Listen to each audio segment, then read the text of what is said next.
আল্লাহ তোমারে সন্তান দেছে, সন্তান কে দেছে? আগে আল্লাহ দিত, ইদানিং আবার আল্লাহ দেয় না, এবার এর নিজেরা নেয়। আগে রে মুরব্বীকে শুনি তো জিজ্ঞেস করে কাকা ছেলে মেয়ে কয়টা? আল্লাহর মাল আল্লাহ 12টা দেছে। আর এখন জিজ্ঞেস করছে জামাল তুমি বিবাহ করছো বাবু? কাকা 11 বছর আগে বিবাহ করেছি। ছেলে মেয়ে কি? কয় না এখনো নেই। ওরা নিজেরা নেয় ইদানিং, তা নেই এখনো। তো কবে নিবা? কাকা নিয়ত করছি, দেখি আগামী 2-1 বছরের মধ্যে একটা নিতে হবে। এবার যদি নিয়ত করছে তা হয় না। আবার 2-3 বছর জামাল কি নেছো? কাকা বহুত চেষ্টা করতেছি, চষতেছি কম না, কিন্তু জ্বালায় না।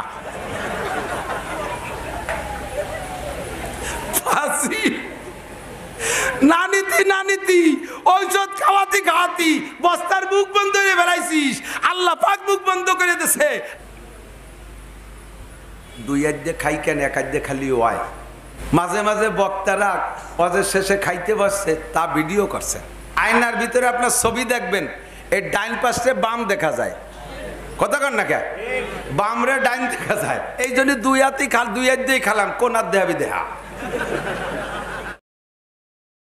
কম দামি চাউল হইরিও খায় না। আমার বাড়ির কাছে এক ফকির ওইনে লজিং থাকে, এক বাড়ি এলাকাতে কালেকশন করে যাইছে, সেই বাড়ি থাকে। এই ফকিররে দেখি দিন ভরে বিক্রি করে আই না, দোকানে চাউল কাটা বেশি ফেলাচ্ছে। আমি কলাম চাচা বিক্রি করলেন খাওয়ার জন্য, এ বেচেন কে? কয় বাবা এই 12 মিশেল চাইল খাওয়া যায় না। তুই কি খাও? আমি পাইজাম ছাড়া খাতি পারি না। মরার পরেও জন্মদিনের কেক কাটে বাংলাদেশে, কেসা জন্ম চিনতে। সেই আবু বকরের জন্মদিবস পালন হয় না, আমাকে ঘরে আইসো পাইসো আড়াই নিয়ে বাড়াই নিয়ে আসোসা আপাও দুলা বেড়ার ফুটো দাঁতে সাথে আগে সোচে না, বুঝতে পারি নয় না। বাপরে বক্সিং দিয়ে দাঁত ভেঙে ফেলাইছে, মারে চুলটাই উঠে ফেলে দিছে, তার জন্মদিবসে কেক কাটে। কেক না কাটে ওই রেজো বই দে। মাদ্রাসায় দিছি, হুজুর থাহে না, তুমি নামাজ পড়ো। কয় পড়ি নে, তয় কি এদিন নামাজ পড়লাম না? তোমার মতো দাতালেরটা মাদ্রাসায় থাকবে? সুরা প্রথম আবু বকর তো কোয়ালিটিতে মিলে গেছে, তুমি ভেস্তে যাও। উনারে ভেস্তে দিয়ে কয় তোরা দাঁড়াইছো কে? তোর গাল দিয়ে বিড়ির গন্ধ বেরোচ্ছে, তুই দাঁড়াইছিস? হ্যাঁ শয়তান তুই দাঁড়াইছিস কে? তোর প্যান্টে দিয়ে মুথির গন্ধ। তোর আছে কি? কয় কিচ্ছু নাই। নামাজ কোনোদিন পড়ি নেই, রোজা একটাও রাহি নেই। সুন্নত দেওয়া না প্যান্টের ভাবে, বুঝতেছ না?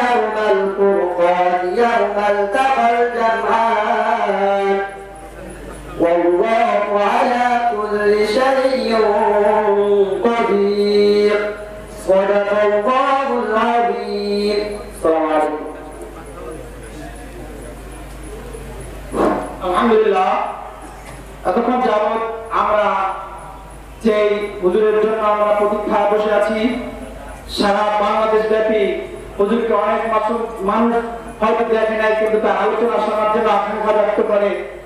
বিগত বছর আমাদের মাঝে হুজুর আসছিলেন, কিন্তু দীর্ঘ সময় দিতে পারছিলেন না। হুজুর এখনই আমাদের সামনে আজকের মাহফিলের মধ্যমণি, প্রধান অতিথি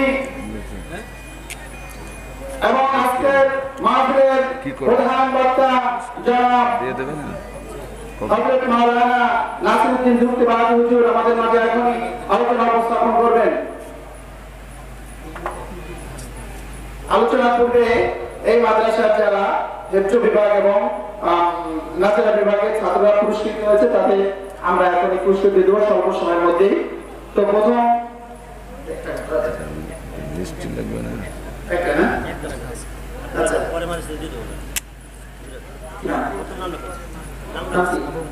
আবু মুসা হেফজ বিভাগের প্রথম পুরস্কার আবু মুসা। আচ্ছা ঠিক আছে, বাকিগুলো আমরা পরে পুরস্কার তাদের কাছে হুজুরটা দিয়ে দিবেন।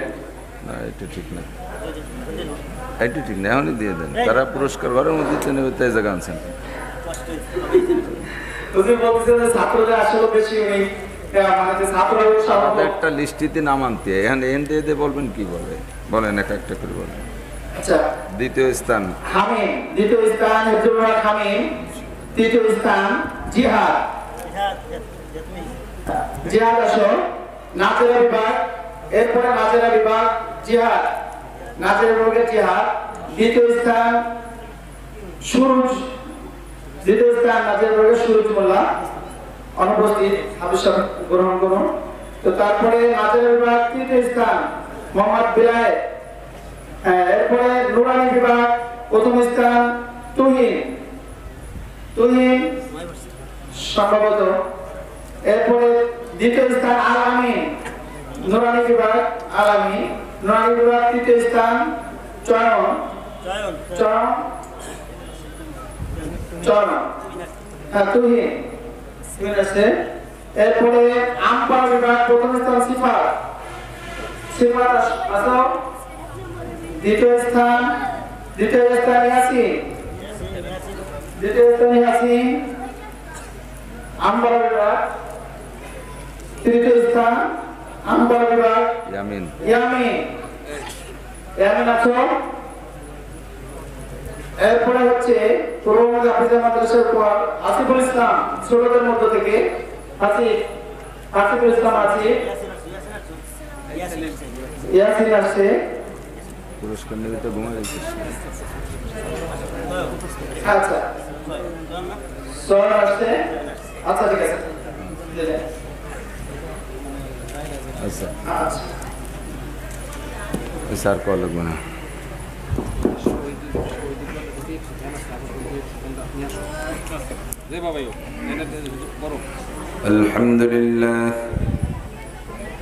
الحمد لله نحمده ونستعينه ونستغفره ونؤمن به ونتوكل عليه ونعوذ بالله من شرور أنفسنا وسيئات أعمالنا من يهد الله فهو المهتد ومن يضلل فلن تجد له وليا مرشدا ونشهد أن لا إله إلا الله وحده لا شريك له ونشهد أن سيدنا وسندنا وحبيبنا وطبيبنا وطبيب قلوبنا ومولانا محمدا عبد الله ورسوله صلى الله تعالى عليه وعلى آله وأصحابه وبارك وسلم تسليما كثيرا أما بعد فأعوذ بالله من الشيطان الرجيم بسم الله الرحمن الرحيم إنما أموالكم وأولادكم فتنة وقال تعالى يا أيها الذين آمنوا لا تلهكم أموالكم ولا أولادكم عن ذكر الله وقال تعالى وقضى ربك ألا تعبدوا إلا إياه وبالوالدين إحسانا إما يبلغن عندك الكبر أحدهما أو كلاهما فلا تقل لهما أف ولا تنهرهما وقل لهما قولا كريما واخفض لهما جناح الذل من الرحمة وقل رب ارحمهما كما ربياني صغيرا صدق الله مولانا العظيم سبحانك لا علم لنا إلا ما علمتنا إنك أنت العليم الحكيم جزى الله عنا محمدا ما هو أهله سبحان الله وبحمده سبحان الله العظيم رب اشرح لي صدري ويسر لي أمري واحلل عقدة من لساني يفقه قولي رب زدني علما اللهم أرنا الحق حقا وارزقنا اتباعه وأرنا الباطل باطلا وارزقنا اجتنابه সকলে বলি আমিন একটু দরুদ শরীফ পড়ি আল্লাহুম্মা সাল্লি আলা মুহাম্মাদিন ওয়া আলা আলি মুহাম্মাদ কামা সাল্লাইতা আলা ইব্রাহিম ওয়া আলা আলি ইব্রাহিম ইন্নাকা হামিদুম মাজিদ اللهم بارك على محمد وعلى آل محمد كما باركت على إبراهيم وعلى آل إبراهيم إنك حميد مجيد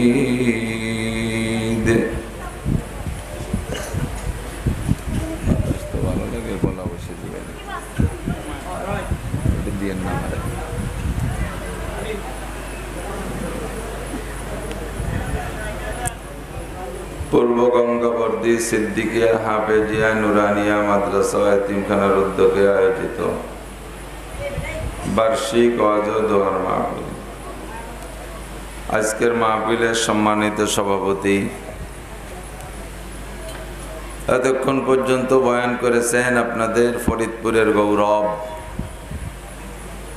উদীয়মান উজ্জ্বল নক্ষত্র, মাদ্রাসার প্রতি অত্যন্ত দরদী ও আন্তরিক, প্রত্যেকটা মাদ্রাসার মাহফিলে গিয়ে সুন্দর কালেকশন করে হযরতুল আল্লামা হযরত মাওলানা মিজানুর রহমান ফরিদি দামাদ বরকাতুহু আলিয়া, অন্যান্য উলামায়ে কিরাম, আইম্মায়ে মাসাজিদ, মাদ্রাসার আজিজাম তোলাবা, প্রাণপ্রিয় দেশবাসী এবং পর্দার আড়ালে বসে থাকা মা ও বোনেরা, বর্ষাকালে আল্লাহ তাআলা আমাদেরকে সুযোগ দিয়েছেন জুমার রাত্রে মাগরিবের পর থেকে এতক্ষণ পর্যন্ত আল্লাহ তাআলা আমাদের কোরআন ও হাদিসের অনেক অনেক ভালো কথা বলা ও শোনার সুযোগ দিয়েছেন এবং মাদ্রাসায় যথেষ্ট পরিমাণ দান অনুদান করার সুযোগ দিয়েছেন। শুকর আদায় করে নেই আলহামদুলিল্লাহ। স্বল্প পরিসরে, জায়গা কম, আপনাদের কষ্ট হচ্ছে, খুব গরম, আমরা এখানে ফ্যানের মধ্যেই ঘেমে যাচ্ছি, আর আপনারা তো ফ্যান ছাড়া বসে আছেন ঘন ঘন করে, মানুষের গায়েও তাপ, কষ্ট হচ্ছে। বেশিক্ষণ কষ্ট দেব না, জরুরি কথা যদি হয়ে যায় অল্পক্ষণের মধ্যে তাতেই যথেষ্ট। লম্বা 2-3 ঘন্টা বসায় রাখা আর বসে থাকার মধ্যে কোনো কারামতি নেই। নদীতে মাছ মারতে যান, খালে বিলে জাল খেওয়াইয়া মাছ মারতে যান, উদ্দেশ্য এটা নয় যে সকাল থেকে দুপুর পর্যন্ত 6 ঘন্টা জাল খেয়াবো, উদ্দেশ্য প্রয়োজন পরিমাণ মাছ পাইলেই বাড়ি চলে আসব। তাতে যদি প্রথম 2 খাওতেই বড় বড় 2টা কাতলা মাছ পেয়ে যান, তাহলে কি আর খালি খালি খাওয়ানোর দরকার আছে নাকি? চলে আসতে হবে, মাছ পাইলেই বাড়ি চলে আসতে হবে। সারা রাত বসায় রাখলাম আর জাল খেয়ালাম আর কিছু পাইলাম না, এরম জাল খেয়ানোর দরকার নেই। যদি আল্লাহ তাআলা আমাকে দিয়ে বলায় আপনাদের প্রয়োজনীয় জরুরি কথা যতক্ষণ হয় ততক্ষণ নিয়েই চলে যেতে হবে। আমাদের দেশে একটা কুপ্রথা বনে গেছে, গভীর রাত পর্যন্ত মাহফিল হতে হবে। যা মাঝে মাঝে বলে থাকি, যে এলাকায় মাহফিল হয় ওই এলাকায় মাহফিলের নগদে 2-1 দিনের মধ্যে একটু রিয়াকশন হয়। বিশেষ করে ওই দিন ফজরের নামাজে মসজিদে মুসল্লি কমে যায়। রাত 1টা 2টা 3টের সময় মাহফিল ছেড়ে দিলে যাইয়ে ঘুমাই যায়। নামাজ পড়া লাগে ইমাম আর মুয়াজ্জিন 2 জনের, আর কিছু বুড়ো বেকায়দা বুড়ো যারা ঘুম আসে না এরকম কিছু 2-1 জন যায়, আর আকসারি ফেল করে। আর যে এলাকায় যেদিন গান হয় ওই এলাকায় ওই দিন গানের একটা অ্যাকশন হয়, রিয়াকশন প্রতিক্রিয়া, আর অ্যাকশন হলো ক্রিয়া। যে এলাকায় যেদিন গান হয় ওই গান শুনিয়া শ্রোতারা 2-1 লাইন মুখস্থ করে, পরের দিন যে কাজেই যায় সেই কাজের মধ্যে গান গুনগুন করে 2-1 লাইন গাইতে থাকে। তো ওয়াজ তো হবে অ্যাকশনের জন্য, ওয়াজ হবে রিয়াকশনের জন্য নয়। ওয়াজ নামাজের জন্য, নামাজ ওয়াজের জন্য না। বুঝেন নাই কথা? ওয়াজ করি কি জন্য? ওয়াজ শুনি কি জন্য? নামাজের জন্য, নাকি বলেন?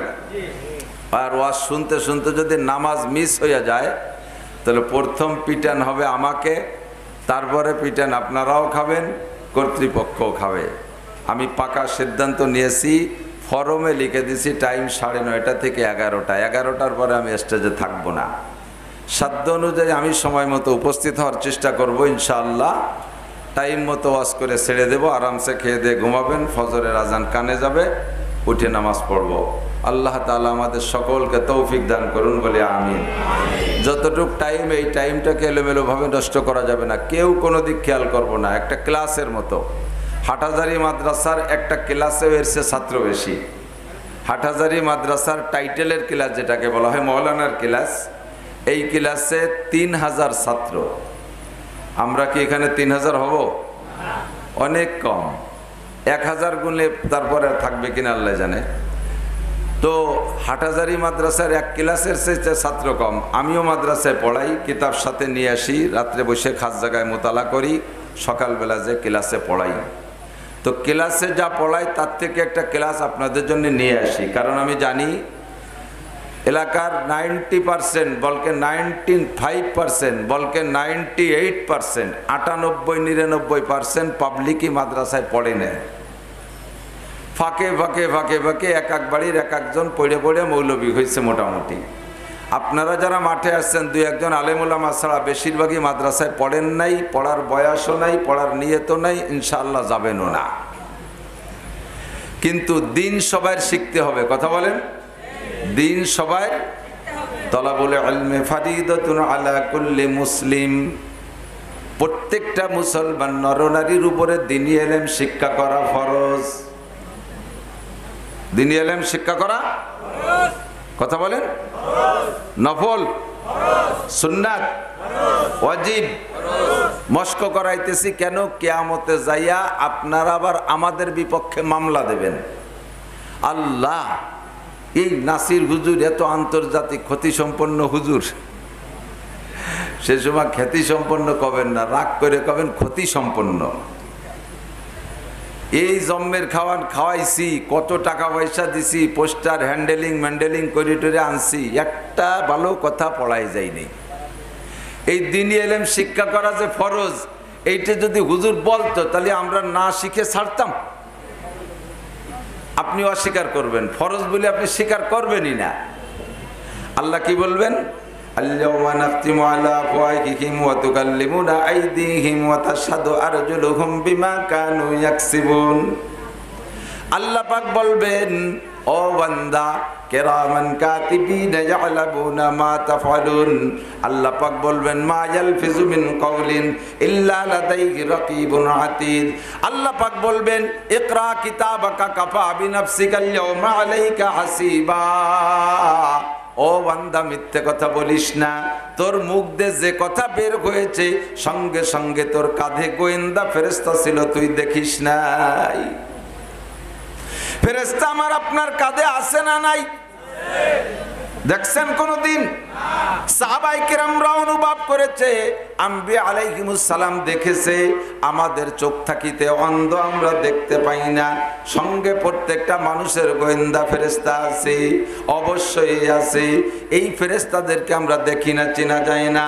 সরকারের পক্ষ থেকে গোয়েন্দা পুলিশ আসে এলাকায় গোপন রহস্য উদ্ঘাটন করার জন্য, বড় বড় আসামি ধরার জন্য সিভিলে আসে। একেবারে কখনো পাগল সাজে আসে, কখনো মহিলা সাইজে আসে, কখনো হুজুর সাইজে আসে।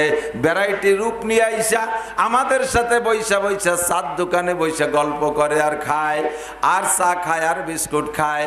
মাঝে মাঝে ওই এলাকার গুন্ড বদমাশ শত্রুদের পক্ষে পক্ষে, সরকারে যাদেরকে আসামি বানাইছে তাদের পক্ষেও কথা বলে, আর সরকারের বিপক্ষে কিছু সমালোচনা করে। এই করতে করতে করতে করতে আসামি উনার পাশে বসে এবার তালে তাল দেওয়া শুরু কইরা দেয়। এবার সরকারের অনেক বদনাম, অনেক অনেক অনেক কিছু বলতে থাকে। বলা যখন পইরা যায়, এরপরে অ্যাড্রেস আদান প্রদান হয়। কতক্ষণ পয়সাওয়ালার পয়সা দিয়ে মাদ্রাসা করছে, সে জায়গায় অন্য মানুষের গুলো পড়ে যায়, নিজের গুলো স্টাডিং স্কুল কলেজের দিক। কত বড় কপাল পোড়া! আমরা আপনারা এলাকার সভাপতি সেক্রেটারি মাদ্রাসা করি, অথচ সভাপতি সেক্রেটারি ছেলে মেয়ে নাতিপুতা মাদ্রাসার মধ্যে নাই, এ জায়গা পড়ে যায়। আর সবাই এই পয়সাওয়ালা ধনী আর জেনারেল শিক্ষিতকে পোলাপান মোটে আনতে পারি না। ওরা কয় ও জায়গা যাইয়ে না খাইয়ে মরবে, এখানে আইসা না খাইয়ে মরবে। আল্লাহ হেফাজত করুক, জোরে কোন আমিন। আরে মিয়া, খানা বাজেট হয় উলামায়ে কেরামের জন্য, কথা বলেন। আসমান থেকে দুনিয়ায় যত মখলুকে খায়, সমস্ত মখলুকের খানার বাজেট আসে মুসলমানদের ওসিলায়। যত মুসলমান খায়, সমস্ত মুসলমানের ওসিলা হলো উলামায়ে কেরাম, আলেম উলামাদের জন্য বরাদ্দ আর বাজেট। যার কারণে হযরত উসমান রাদিয়াল্লাহু তাআলার বক্তব্য, হারগুলেরা রঙ্গ বইয়ে দেগারাস, মনে রাখবেন কথা, ভুলে যেন না যেন। প্রত্যেক ফুলের রং আর ঘেরান আলাদা। হযরত আলী রাদিয়াল্লাহু তাআলা আনহু যখন খলিফাতুল মুসলিমিন, আলী যখন খলিফাতুল মুসলিমিন, তখন আলী রাদিয়াল্লাহু তাআলা আনহুর রাষ্ট্রের আয়তন ছিল ওমরের রাষ্ট্র যতটুক, উসমানের রাষ্ট্র ততটুক, বরঞ্চ আরো বেশি। আলীর রাষ্ট্রে আরো বেশি, 2.40 কোটি বর্গ মাইল। জোরে কোন আল্লাহু আকবার। বাংলাদেশের সমান না প্রায়? এই বাংলাদেশ 2.88 কোটি, মোটে 52,000 বর্গ মাইল। আর 2.40 কোটি বর্গ মাইল রাষ্ট্রের প্রেসিডেন্ট হযরত আলী। ইরান একটা প্রদেশ, ইরাক একটা প্রদেশ, কুয়েত একটা প্রদেশ, দুবাই একটা প্রদেশ, এমান একটা প্রদেশ, ওমান একটা প্রদেশ, এগুলো সব প্রদেশ ছিল। আর দেশ ছিল একটা, তার প্রেসিডেন্ট হযরত আলী রাদিয়াল্লাহু তাআলা আনহু। উনি ইরাক গেছে ওই ইরাক দেশ দেখতে, ইরাকের গভর্নরের কাছে। তো গেলে এখন গভর্নর প্রেসিডেন্টে পাইলে কিভাবে শ্রদ্ধা করবে, ওইরকম শ্রদ্ধা করতে। কিন্তু গভর্নর অপেক্ষা করতেছে যে আজকে খলিফাতুল মুসলিমিন হযরত আলী রাদিয়াল্লাহু তাআলা আনহুর সাথে এক দস্তারখানায় খানা খাবো, রাজকীয় খানা খাবো। তো উনি অন্য সব খানা বাদশাহ দিয়া হযরত আলীকে বলছে, খলিফাতুল মুসলিমিন খানার ইন্তজাম কি আমরা করব? তো উনি বলেন, না না না না না, আমার খানা আমি ব্যবস্থা করে রাখছি। তো প্রেসিডেন্ট যদি বলে আমার খানা আমি রাখছি, তাহলে কি আর ব্যবস্থা করার দরকার আছে? গভর্নরের বাবারও ক্ষমতা নাই নতুন করে খানা তৈরি করে। এখন প্রেসিডেন্ট আলী রাদিয়াল্লাহু তাআলা যখন খানা খাইতে দস্তারখান খুলে বসছেন, গভর্নর সাহাবী উনিও এসে পাশে বসছেন যে প্রেসিডেন্টের সাথে খানা খাবে, কতই দামি খানা যেন হবে, কত আলিশান খানা যেন হবে। তো দস্তারখান যখন মেলে বসছে, হযরত আলী রাদিয়াল্লাহু তাআলা ব্যাগের থেকে এমনি 2 খান খায়, আর গভর্নরে দেখে আর 2 খান 4 খান শূন্য রুটি, মদিনায় শুকোইছে খরায়, সেই 4 খান শূন্য রুটি, 2 বাসন নিয়ে, মাটিয়ে বাসন, তার মধ্যে সাদা পানি ছাড়িয়ে দিয়ে 2-4 রুটি ভিজাইছে। ওইরকম শক্ততা তো সবাই কার কায়দা নাই, গাইছি বেতার বেলে। এই 2 জনে 4 রুটি। এখন গভর্নর লজ্জায় খুন যে কাজটা করলাম কি, ওনার জন্য খানা ফাঁকাইলাম না। আর উনি বা কি নিয়ে বসলো? তো গভর্নর বলতেছে, খলিফাতুল মুসলিমিন এত ন্যূনতম, এত নিম্নমানের খানা আগের থেকে বললে আপনি অনুমতি দিলে আমি দামি খানা তৈরি করতাম, এত নরমাল খানা কেন? শেরে খুদা আলী রাদিয়াল্লাহু তাআলা আনহু বলেন, জান্নাতি যুবকদের রাদিয়াল্লাহু তাআলা আনহু জান্নাতি যুবকদের নেতাদের বাপ আলী রাদিয়াল্লাহু তাআলা আনহু বলেন, জান্নাতি নারীদের নেত্রী ফাতেমাতুজ জাহরার স্বামী আলী রাদিয়াল্লাহু তাআলা আনহু বলেন, নবী পাকের আপন চাচতো ভাই আলী রাদিয়াল্লাহু তাআলা আনহু বলেন, অত্যন্ত প্রিয় জামাই আলী বলেন, 2,40,00,000 বর্গ মাইল আয়তনের দেশের প্রেসিডেন্ট বলেন, ও গভর্নর, আমি বললে তুমি সারা পৃথিবীর শ্রেষ্ঠ খানা জোগাড় করতে পারতা, এটা যেমন সত্য আমি প্রেসিডেন্ট হয়ে তার চেয়ে ভালো খানা জোগাড় করতে পারতাম, এটা তার চাইতে সত্য। তবে তুমি জেনে নাও, আমি যে রুটি খাইতেছি এই রুটি মদিনাওয়ালার এলাকার রুটি। আমি সেখান থেকে রুটি বানাইয়া যেই মদিনার ভিতরে যেই মাটিতে নবী পাক শুয়ে আছে, ওই মাটির উপর দিয়ে আসমান থেকে সূর্যতে যে তাপ দেয়, সেই তাপ নবীর রওজায়ও পড়ে, ওই তাপে শুকাইয়া রুটি আনছি, এই রুটির মধ্যে মদিনাওয়ালার ঘিরান পাই। ইরাক থেকে যত দামি খানা পাকাইবা তার মধ্যে আমি ওই ঘিরান পাইতাম না, কাজেই রুটি বানাই নিয়ে আসি, এর মধ্যে মদিনাওয়ালার ঘিরান পাই। এটা ছিল আলীর স্বভাব। হযরত উসমান তার আগের প্রেসিডেন্ট, উনি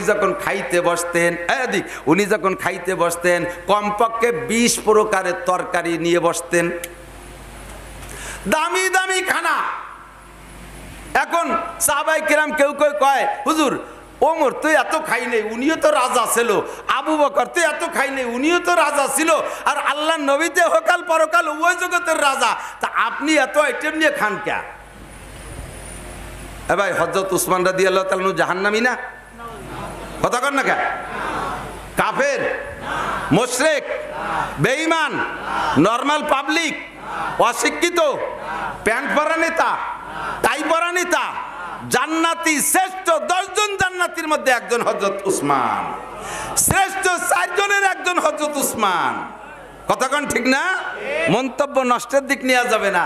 জিজ্ঞেস করছে আপনি এত খানা খান কে?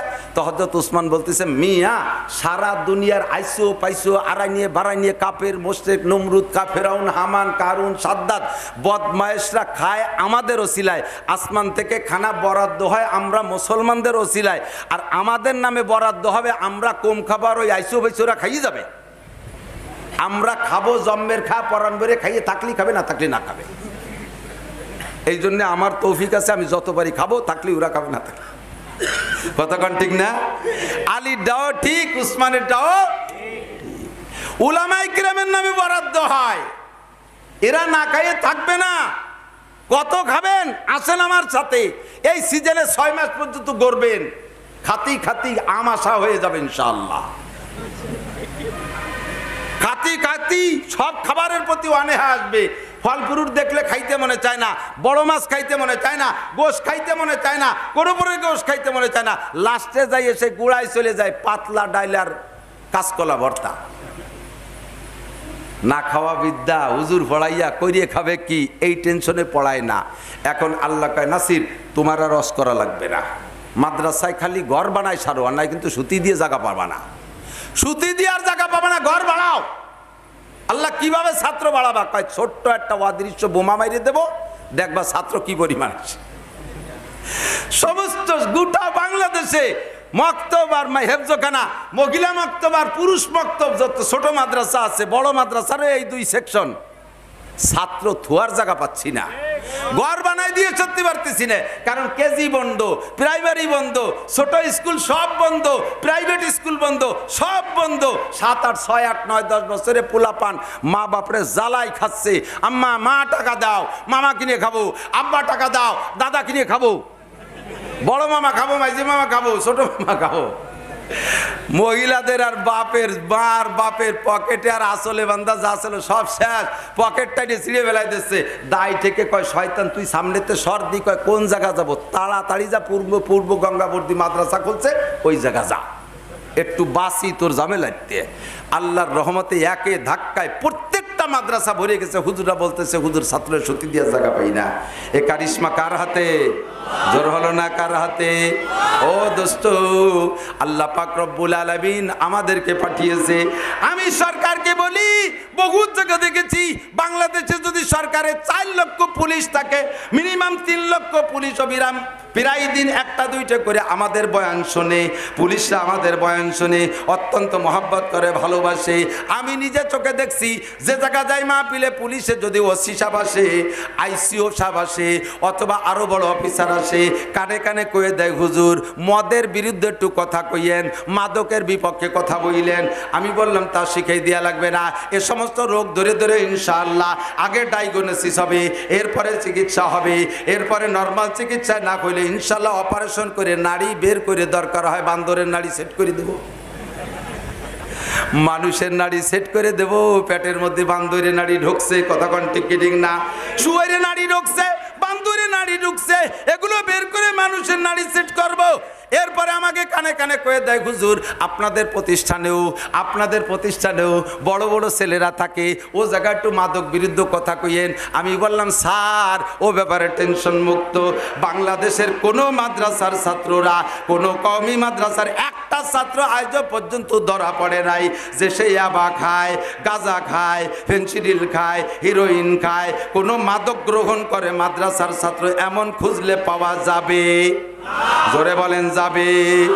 ও দোস্ত, মাঝে মাঝে বলি আমাদের কোটালীপাড়ার সন্তান ঢাকা 5 আসনের এমপি কাজী ফিরোজ রশিদের বক্তব্য জাতীয় সংসদে দাঁড়াইয়া মাননীয় এমপি স্পিকার সাহেব, যেই এমপি সাহেব আহমদ শফি সাহেব সম্পর্কে কটূক্তি করেছে, উলামায়ে কেরামকে ব্যঙ্গ করে কথা বলে, সম্ভবত উনি কোনোদিন মৌলবী দেখে নাই, উনি মাদ্রাসায় যায় নাই, উনি কোনো দিনই প্রতিষ্ঠানে যায় নাই, কাজেই উনার অনভিজ্ঞতার কারণে, অভিজ্ঞতার অভাবের কারণে উলামায়ে কেরামকে কটূক্তি করে কথা বলে। আপনি জেনে নেন মাননীয় স্পিকার, আপনার মাধ্যমে এমপি মহোদয়কে জানাই দিতে চাই, মাদ্রাসার ছেলে আর স্কুল কলেজের ছেলেদের ভিতরে পার্থক্য। স্কুলের ছেলে হাই স্কুল থেকে বিশ্ববিদ্যালয় পর্যন্ত যত ছেলে আছে পাশে বাছাই করেন, প্রত্যেক 1000-এর মধ্যে বাছাই দেন। আমি চ্যালেঞ্জ করে বলতে পারি হাই স্কুল থেকে বিশ্ববিদ্যালয় পর্যন্ত প্রত্যেক 1000 ছেলের রক্ত পরীক্ষা করলে কমপক্ষে 500 ছেলের রক্তর মধ্যে ইয়াবার গন্ধ পাওয়া যায়। কথা বলেন ঠিক ঠিক না? ও দোস্ত, গ্রামে গায়ে পর্যন্ত ঢুইকা গেছে, শহর তো আরো আগের থেকে স্টান করছে। তবে আমি চ্যালেঞ্জ করে বলি, সারা বাংলাদেশের সমস্ত মাদ্রাসার ছাত্রদের পরীক্ষা করবেন রক্ত, ইনশাআল্লাহ একটা মাদ্রাসার ছাত্রের রক্তের ভিতরে আবার গন্ধ পাওয়া যাবে না। 100% ফ্রেশ রক্ত পাইতে হলে মাদ্রাসার ছাত্রের গায়ে পাওয়া যায়, ঠিক কিনা? এমন করে যদি আরো 2টা বছর স্কুল কলেজ বন্ধ থাকতো, আমার মনে হয় খোলার পরে স্কুল কলেজে ছাত্র পাওয়া যাইতো না। মা বাপে অস্থির হইয়া ছেলেদেরকে মেয়েদেরকে লাইন কাটা কইরা দুনিয়া কামাইয়ের পিছনে লাগাইয়া দিত। সরকারের জন্য দোয়া করেছি, আপনাদের জন্য দোয়া করেছি, স্কুল কলেজের মাস্টাররা প্রফেসররা দোয়া না করলেও আপনাদের প্রতিষ্ঠান খোলার দোয়া আমরা করছি। কারণ আমরা জানি, ওরে দোস্ত রে, যদিও তারা ইয়াবা খায়, তবুও একটা ছেলে যদি লেখাপড়া শিখে IA BA MA BCS pass করে, ওই ছেলেটা মুরগি চুরি করে না, ওই ছেলেটা পরের ঘরে শিং কাটে না, ওই ছেলেটা পরের কাছে নারকেল চুরি করে খায় না। আমার বিশ্বাস ওই ছেলেটা বড় প্রশিক্ষিত হওয়ার পরে, বিসিএস পাস করার পরে, ডাক্তার ইঞ্জিনিয়ার হয়ে যাওয়ার পরে ওই ছেলেটা মদ গাঁজা ইয়াবা ফেন্সিডিল খাবে না। আমার বিশ্বাস ওই ছেলেটা অকথ্য ভাষায় গালাগালি করবে না। একটা শিক্ষিত ছেলে একটা আলেমকে গালি দিতে পারে না, একটা শিক্ষিত ছেলে কটু কথা কইতে পারে না, একজন আলেমের গায়ে হাত দিতে পারে না। কথা বলেন ঠিক কি ঠিক না? এই জন্য আপনাদের প্রতিষ্ঠান খোলার দোয়া আমরা করেছি, আপনাদের জন্য দোয়া করেছি, আল্লাহ সেই দোয়া আমাদের জন্য কবুল করেছে। মাদ্রাসাগুলো সব খুলে গেছে, কোন আলহামদুলিল্লাহ।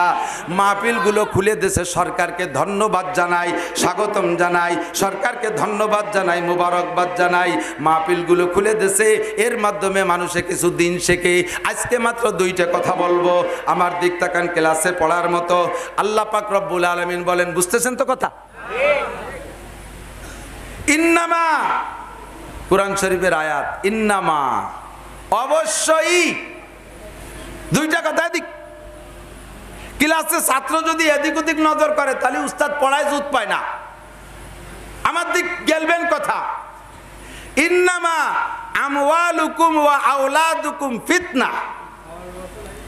যেই সন্তানের কারণে মা বাপরা অবিরাম আমাদের কাছে নালিশ করতেছে, পীরা এলাকায় মাহফিলে গেলে মুরব্বীরা এসে কানে কানে কয়, হুজুর ছেলে পেলে যে কি হয়েছে একটুও কথা শোনে না, মা বাপের খেদমত করে না, না করে না করুক, কমপক্ষে ভালো হয়ে চলুক, এ ব্যাপারে একটু ওয়াজ করবেন। তো দোস্ত, ওয়াজ করতে গেলে আগে মাথার থেকে ওয়াজ করলে কাজ হবে না, ওয়াজ করতে হবে গোড়াতে। কতক্ষণ ঠিক না? আমি বলে থাকি, এদিক তাকান, আমি বলে থাকি চুলায় মহিলা রান্না করে, চুলায় মহিলা রান্না করে, অনভিজ্ঞ মহিলা, ভালো যোগ্যতা দক্ষতা নাই। তার প্রমাণ হলো তরকারি ঝোল রান্না হয়ে গেছে, আর অল্প একটু 2-1 খান পাটখড়ি দিলি তার তরকারিটা ফাইনাল হয়ে যায়। এই মহিলা তার অভিজ্ঞতার অভাবে 2 খান পাটখড়ি না দিয়ে 7-8 লম্বা 1 খান পাকা বাঁশ আইনে ঠেলি দিছে। বাঁশখানে আগুন পুরো ধরা, অতি অতি তরকারি রান্না হয়ে গেছে। এখন ওই বাঁশে পুরাইয়া পুরো শেষ করা পর্যন্ত যদি তরকারি চুলোয় রাখে, তালি তরকারিও কোড়োই হয়ে যাবে, কোড়োই আগুন হয়ে যাবে, তরকারি আর ঘরে যাবে না। ঠিক না? উপযুক্ত সময় তরকারি মহিলা নামায় ফেলছে, কিন্তু ওই বাঁশের আগুন তো নিবেতেই হবে, নাকি বলেন? এখন বাঁশের আগুন নিবেনোর 2টা পদ্ধতি। একটা হলো চুলোর ভিতরে মুখ দিয়ে যে বাঁশ দিয়েছে, ওই বাঁশ মুখের মধ্যে থাকবে, বাঁশের মাথা এক মাথা চুলার ভিতরে, আর এক মাথা বেশি লম্বা হয়ে যাওয়ার কারণে পাটখড়ির বেড়া রান্না করে, খড়ির বেড়ার সাথে এক মাথা লাগাই দিয়েছে। উপর দিয়ে কড়াই সরাইয়া বালতি ধরে চুলোর মধ্যে পানি ঢেলে দিলি আগুন নিভে যাবে, নেবে না? নেবে। উনি এইভাবে ঢালিয়ে দিচ্ছে, যখন পানি ঢালিয়ে মারে জ্বলন্ত চুলোয়, তখন বুগলা মেরে ওঠে না?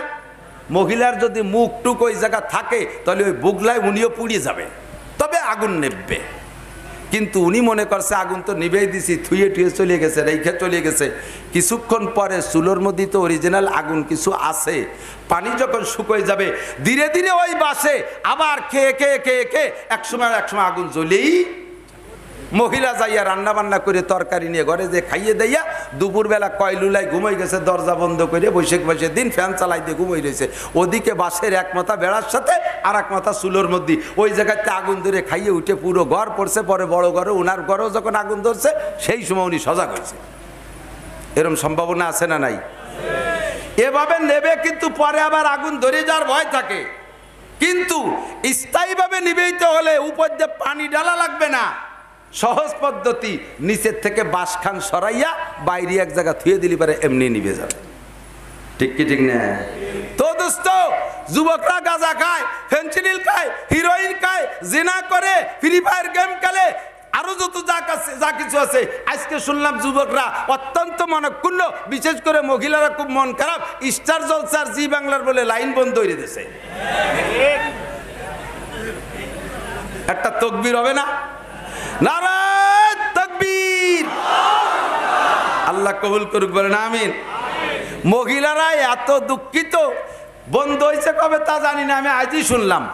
এ কবে বন্ধ হয়েছে? পরশুদিন। দেখেন কি তাড়াতাড়ি খবর চলে আইছে, কারণ দুঃখের জ্বালায় সহ্যতে না বেড়ে খবর আমাদের কাছে পৌঁছাই দিচ্ছে। স্টার জলসার জি বাংলা দেখার যাদের অভ্যাস, আগে ছিল আলিফ লাইলা দেখার যাদের অভ্যাস, গাজা আর ইয়াবার ফিনচাই ফেন্সি ডিলার হিরোইনে যাদের অভ্যাস, ওই মোবাইলের মধ্যে লুডো খেলার যাদের নেশা হয়ে গেছে, আর মোবাইলে ফ্রি ফায়ার গেম খেলার যাদের অভ্যাস হয়ে গেছে, এদেরকে যদি উপর দিয়ে ধাম করে পানি মাইরা দেই, ও দোস্ত তাৎক্ষণিকভাবে একটু নেববে।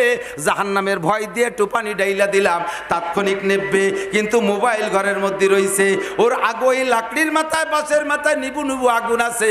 আমি মাসির জায়গা থেকে চলে যাওয়ার পরে, আমি বাবরসি এখান থেকে চলে যাওয়ার পরে আবারও আগুন জ্বলে ওঠার সম্ভাবনা আছে না নাই? কাজেই নিচের থেকে বাঁশ সরানোর ব্যবস্থা করতে হবে। বাঁশখান্ডের তলেতে যদি সরাই দিতে পারি, পানি ডালা লাগবে না, এমনিতেই নিভে যাবে। আল্লাহ পাক বাঁশখানকে সরানোর জন্য পদ্ধতি অবলম্বন করেছেন, আমাদেরকে ওয়াজ করেন, হে দুনিয়ার মানুষ জেনে নাও, ইন্নামা আমওয়ালুকুম ওয়া আওলাদুকুম ফিতনা। তোমাদেরকে আমি 2টা জিনিস দিছি, যেই 2 দুইটা জিনিসই দুনিয়ায় সবচাইতে বড় প্রিয়, এর চাইতে প্রিয় আর কিছু হতে পারে না। আমার দিক তাকান, দুইটা জিনিস মানব জীবনে সবচাইতে প্রিয়। 1 নম্বরে টাকা, 1 নম্বরে সম্পদ, 2 নম্বরে সন্তান। 1 নম্বরে সন্তান, 2 নম্বরে সম্পদ। কথা বলুন ঠিক কি ঠিক না? এর চেয়ে ভালোবাসার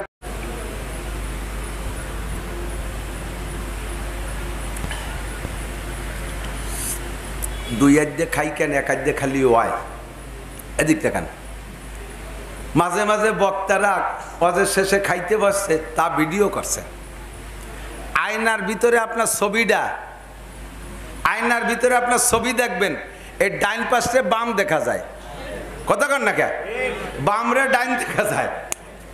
আমি খাবো পানি ডাইনের দেখ, ক্যামেরায় উঠবে বাওয়ার দেখাচ্ছি। এই জন্য 2 হাতেই খাল, 2 হাত দিয়ে খালাম, কোন হাত দেহাবি দেহা।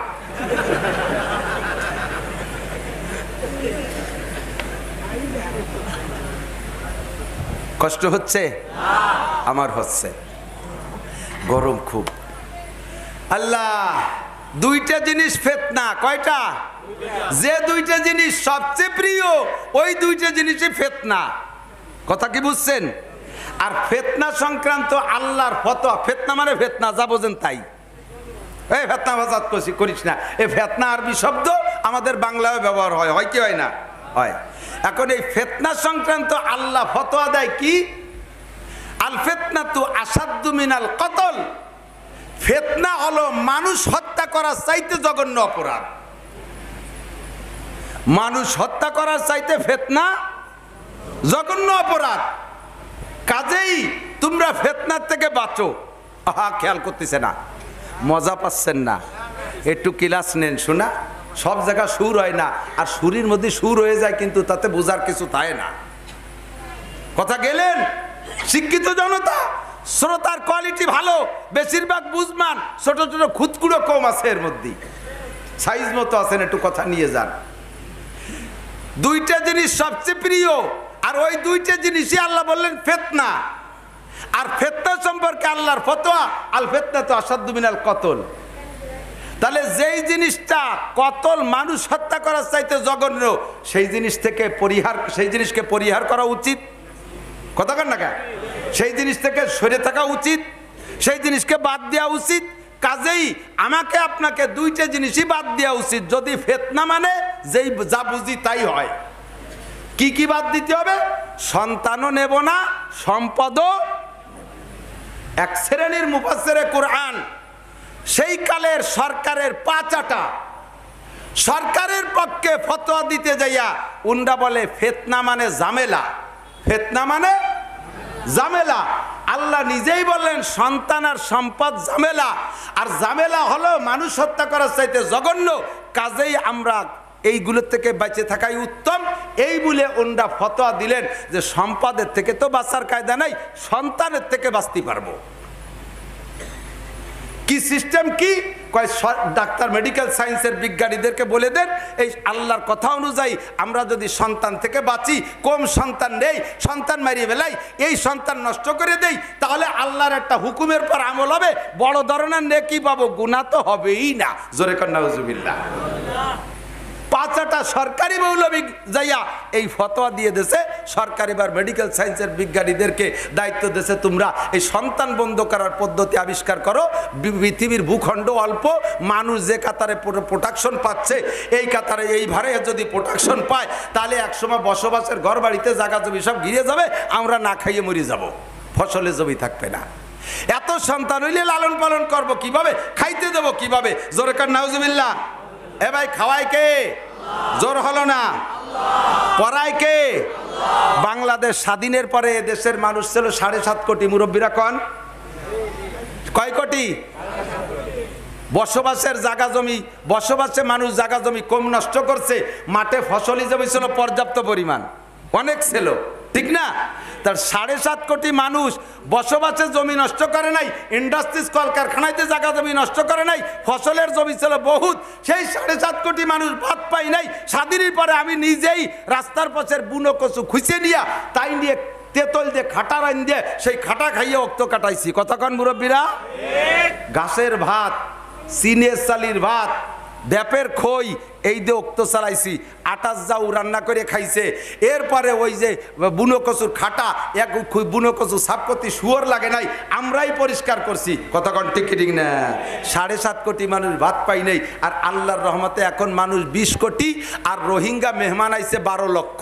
এই 20 কোটি 12 লক্ষ মানুষ জমি খেত গেছে কুমিয়ে, বাড়ি বানাতি বানাতি বানাতি বানাতি বানাতি একেবারে বিলির চকের মাঝখান পর্যন্ত চলে গেছে।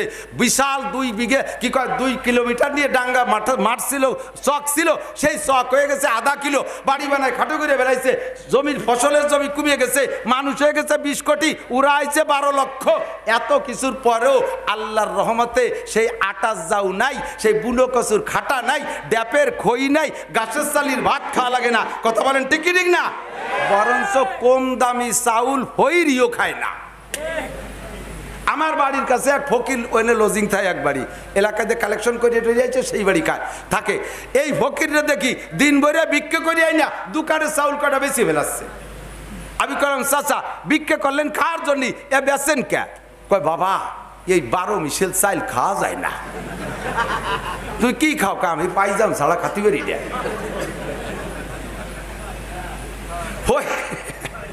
ফকিরি ভিক্ষা করে আইনা তাও 12 মিশেল চাল বেঁচে বেলায় দেয়, সেও পাইজাম ছাড়া খায় না। ও দুনিয়ার মানুষ, খাওয়ায় কে? 7.5 কোটি মানুষ খাইছে বুনো কচুর খাটা, আর 20 কোটি মানুষ খাও পাইজাম চাউল। নর্মাল চাউল দিয়ে ভাত রাঁধতে দিলে, আমার বাড়িও গরু আছে, যদি সাধারণ বেশি খারাপ চাউল দিয়ে ভাত রান্না করে গরুরে দেই, গরু 1 চুমুক খাইয়ে গেড় গাড় করে ডেক ছাড়ে আর কয় কাকি অ্যান্টাসিড আছে? গরু তুই অ্যান্টাসিড করছে, মুখ কাল বেজার, বাসায় যেতে বুঝতে পারে না, মনে মনে মনে কয় না পারেন ছাড়িয়ে দেন, ডাঙ্গাইতে মাঠেতে চকেতে ঘাস খাই আসবো, তাই বলে এরকম পুরন চালির ভাত খাওয়াইয়েন না। ও দোস্ত, খাওয়ায় কে? প্রত্যেকটা ডিপার্টমেন্টের পিছনে সরকারের হাত আছে। প্রাইমারির সরকার টাকা দেয়, হাই স্কুলের সরকার টাকা দেয়, কলেজের সরকার টাকা দেয়, বিশ্ববিদ্যালয়ের সরকার টাকা দিয়ে পালে, পুলিশদেরকে সরকার টাকা দিয়ে পালে, আপনাদের কৃষকদেরকে সরকার বিভিন্নভাবে দান অনুদান দেয়। আমাদের কওমি মাদ্রাসায় একটা পয়সাও দেয় না। আমরা গোপালগঞ্জে বসবাস করি, গোপালগঞ্জের প্রধানমন্ত্রী আমি, গোপালগঞ্জের সকলের কাছে পরিচিত, গোপালগঞ্জের হিন্দুরা আমারে চেনে, গোপালগঞ্জের বিলেই কুত্ত পর্যন্ত আমারে চেনে। ও দোস্ত, সরকার আমারে ভালো করে চেনে। মাননীয় প্রধানমন্ত্রী নির্জনে বসে গোপালী বাংলা শুনতে জন্য আমার গোপালগঞ্জে ওয়াজ শোনে, এরপর আমার মাদ্রাসায় চাইরে নাও দেয় না, একটা ফুটো বাইও দেয় না। 450 ছেলে ছাত্র আমার, 25 জন পুরুষ শাখায় শিক্ষক, 450 মহিলা মাদ্রাসায় ছাত্রী আমার, সে জায়গা 12 জন স্টাফ শিক্ষিকা, এই 25 আর 12 37 জন, এই 37 জন শিক্ষক শিক্ষিকারে বেতন দেই। এই 900 ছেলে মেয়েরে আমি আল্লাহর রহমতে সারা বছর সুন্দরভাবে খাওয়াই নিচ্ছি। আল্লাহই খাওয়াচ্ছে, আমার হাতে দিচ্ছে, সরকার 5 পয়সাও দেয় না। ঘরবাড়ি বানায় যাচ্ছি, কিতাবাদি কিনে যাচ্ছি, আসবাবপত্র বানায় যাচ্ছি। আপনি কারে ফেতনা বলবেন? খাওয়ানোর মালিক কে? কিন্তু আমি আপনি ফেতনা মনে কইরা ছেলে হোক মেয়ে হোক একটা অথবা 1.5টা অথবা 2 পনে 2 এভাবে, মানে ঠ্যাং নাই একখান, হাত নাই একখান, আটকন হয়েছে পঙ্গু, একটা পুরো আর একটা অর্ধেক। ছেলে হোক মেয়ে হোক 2টা। আমার এই কথাটা সরকারের সংবিধানের খেলাফ হইল, করার কিছু নাই। আল্লাহ নিজেই বলেন লা তাকতুলু আওলাদাকুম খাশিয়াতা ইমলাক নাহনু নারযুকুকুম ওয়া ইয়াহুম। ও বান্দা, তুমি জেনে নাও, সন্তানকে হত্যা করো না, সন্তানরে মাইরো না, সন্তানরে মেরো না। কয় সন্তান তো মারি না, সন্তান আসার আগে অন্য কাজ করে ফেলাই। কয় সন্তান মারো না, এ কথা ঠিক, গাছ মাইরো না এ কথা যেমন, সে গাছরে মারতে হলে ওয়া গাছরে কাটিয়ে ফেলানো যা, গাছের বীজ নষ্ট করে ফেলানো তাই। কথা বলেন, তুমি ওয়া সন্তানরে মারতেছ না, কিন্তু সন্তানের বীজ নষ্ট করে দিচ্ছ, এটাও সন্তান হত্যার শামিল। কিয়ামতের ময়দানে সন্তানরা যে বলবে ওয়াইদাল মাউউদাতু সুইলাত ওয়াইদাল মাউউদাতু সুইলাত বিআইয়ি যামবিন কুতিলা। এই বাপরা, ভালো করে মনে রাখবা, মারা ভালো করে মনে রাখবা, তোমার যেই সন্তানটা তুমি নষ্ট করেছো, যেই ভ্রূণটা তুমি নষ্ট করে দিয়েছো, যেই ভ্রূণটা তুমি নষ্ট করে দিয়েছো, ওর ভিতরে সন্তান ছিল, সেইটা ছিল বড় একটা আলেম, সেইটা ছিল বড় একটা মুহাদ্দিস, সেইটা ছিল বড় একটা নেতা, তারে তুমি দুনিয়া আসতে দাও নাই, আল্লাহ তাআলা কিয়ামতের বডি বানাই দেবে। ও যাইয়ে বলবে ওয়াইদাল মাউউদাতু সুইলাত বিআইয়ি যামবিন কুতিলাত, রব্বুল আলামিন আমাদেরকে কেন হত্যা করা হলো? মাউউদাতু সুইলাত, ওদেরকে জিজ্ঞেস করবে আল্লাহ তোদেরকে হত্যা করছে কেন? ওরা বলবে আল্লাহ যেই জিজ্ঞাসা আমি করব সেই জিজ্ঞাসা তুমি করো, তাহলে ঠিক আছে এর জবাব আমি চাই, আমার আব্বা মামাকে কেন নষ্ট করেছে? আল্লাহ কয় নাহনু নারযুকুকুম ওয়া ইয়াহুম, তাদের রুজি আমি দেব, তোদের রুজি যেমন আমি দেই। আমাদেরকে কে খাওয়ায়? সন্তানদের কে খাওয়াবে? ও দোস্ত, ওই মৌলবীরা ফতোয়া দিয়া এবার সরকারকে অনুমতি দিয়ে দেছে, সন্তানরে ফেতনা মনে করে বাদ দেছো, এবার সন্তান অর্ধেকরে ফেতনা মনে করে বাদ দিলা, কিন্তু প্রথম অংশরে তুমি আবার বাদ দাও নাই। আল্লাহ বলেন ইন্নামা আমওয়ালুকুম, মালের বহু বচন আমওয়াল, আর আওলাদ সন্তান, ওয়ালাদের বহু বচন আওলাদ, আওলাদ সন্তান। কয় যে তোমাদের মাল এবং সন্তান দুইটাই ফেতনা, সন্তানরে যদি ফেতনা মনে করে বাদ দাও, সম্পদ কেন ফেতনা মনে করে বাদ দাও না? ওটা তো দিনই রাতি যেভাবে আসে গিলতি তালে আসো, ঠিক না? মানুষে কি কয়?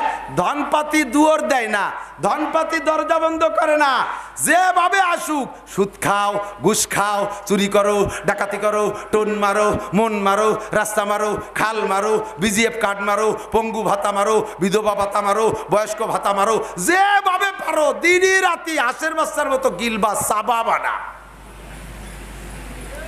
সম্পদের ব্যাপারে তুমি ফেতনা মনে করো না, সন্তানের ব্যাপারে ফেতনা মনে করো। আল্লাহ পাক বড় দুঃখের সাথে বলেন আফাতুমিনুনা বিবাযিল কিতাবে ওয়া তাকফুরুনা বিবায, তুমি কোরআনের কিছু মানলে আর কিছু বাদ দিলে, কথা কোন ঠিক না? কিছু মানলে আর কিছু বাদ দিলে, সন্তানরে ফেতনা মনে করে বাদ দিলে, সম্পদরে তুমি ফেতনা মনে করো না, ওইটারে ঘরে ঢুকাইলা, তাহলে তুমি কেমন মুসলমান? তুমিনুনা বিবাযিল কিতাবে ওয়া তাকফুরুনা বিবায, কিছু মানলে কিছু মানলে না, তোমার পরিণতি কি? ফামা জাযাউ মান ইয়াফআলু যালিকা মিনকুম ইল্লা খিজিয়ুন ফিল হায়াতিদ দুনিয়া, এই জাতীয় মুসলমানরা দুনিয়ায় বেইজ্জতি হবা। এদিক তাকান, আমি ভালো করে একটু বুঝাই দেই, কষ্ট হচ্ছে আপনাদের। এক কিছু মানলে নার মধ্যে বেইজ্জতি কিভাবে? সম্পদ দিলে জম্মের নিয়া, আর সন্তান নিলে মোটে এক ছেলে। আমি বলে থাকি ইউটিউবে পাবেন, আপনি নেছেন একটা আর সম্পদ তো কেনছেন ফরিদপুর শহরের আশেপাশে যে জায়গা পাইছেন, পাশের বাড়িওয়ালারা 7-8 বাপ বেটা, ছেলে 7টা আর বাপ একটা, আর তাগড়া তাগড়া ছেলে যদি জুয়ান 7টা হয়ে ওঠে, বুড়ো বাপের আবার বুড়োকালের যৌবন আবার ফিরে আসে। বুড়ো দেই যে তেল তেলিয়া নখ নইকে বুড়ো, দাড়িতেই আগে কিছুদিন লাল মাখাইছে আর কালা মাখাইয়ে ইয়াং হয়ে গেছে। বাপ বেটা একই সাইজের, 8 বাপ বেটা নাঠিয়াল। আর তোমরা সম্পদ কেনছো ভালো কায়দা মতো কিনা, সম্পদের দুয়ার দেও নাই। তোমরা করছো কি? সন্তানরে ফেতনা মনে করে একটা নেছো ছেলে, পাশের বাড়িওয়ালার 8 বাপ বেটা, তোমরা 2 বাপ বেটা, আধা হাত জায়গা নিয়ে ঠেলাঠেলি লাগাইছো, সম্পদ কেনছো। এই আধা হাত জায়গা নিয়ে ঠেলাঠেলি কইরা লাগিয়ে গেছো 2 বাপ বেটা 8 বাপ বেটার সাথে পিটে পিটি। তোমরা 2 বাপ বেটা তো 8 বাপ বেটারে বাড়ইয়ে পাটপাট করে ফেলবা, মায়ের কারা খাবে? কথা কন না, 8 বাপ বেটার সাথে 2 বাপ বেটা পারবে? 2 বাপ বেটারে বাড়ইয়া কুচিয়ে চুলা চুলিয়া একেবারে দুড়া সাপের মতো টান টান ধরে মারিয়ে ফেলে নাই, খালি জানে রাস্তার পর পাটপাট করে শোয়াই থুইছে, নড়াচড়ার ক্ষমতা নাই, এমন বাড়ি বাড় হইছে। ওলো মতো হুঁশ আছে, ওই বাপের কাছে একজন এসে কয়, কি চাচা কি খবর? আর যদি 2 সাইডে থাকতো তাহলে এই মরণি মারি খাতাম না, এই জোড়া বাড়ি খাতাম না। আল্লাহ কয় তুই বুঝলি সেই বুঝা, কখন বুঝলি? তোর বয়স 82 বছর, ইব্রাহিম আলাইহিস সালামের বয়স হয়ে গেছে, পার্সপাতি সব শেষ। অকালে বুঝে দুদু কোনো কাম হবে? 2 বাপ বেটা আরো মায়ের খাবি, আরো বাগে আছে সামনে, মায়ের আরো আছে কপালে। খিজিয়ুন ফিল হায়াতিদ দুনিয়া, দুনিয়ার জিন্দেগিতে রসওয়াই বেইজ্জতি।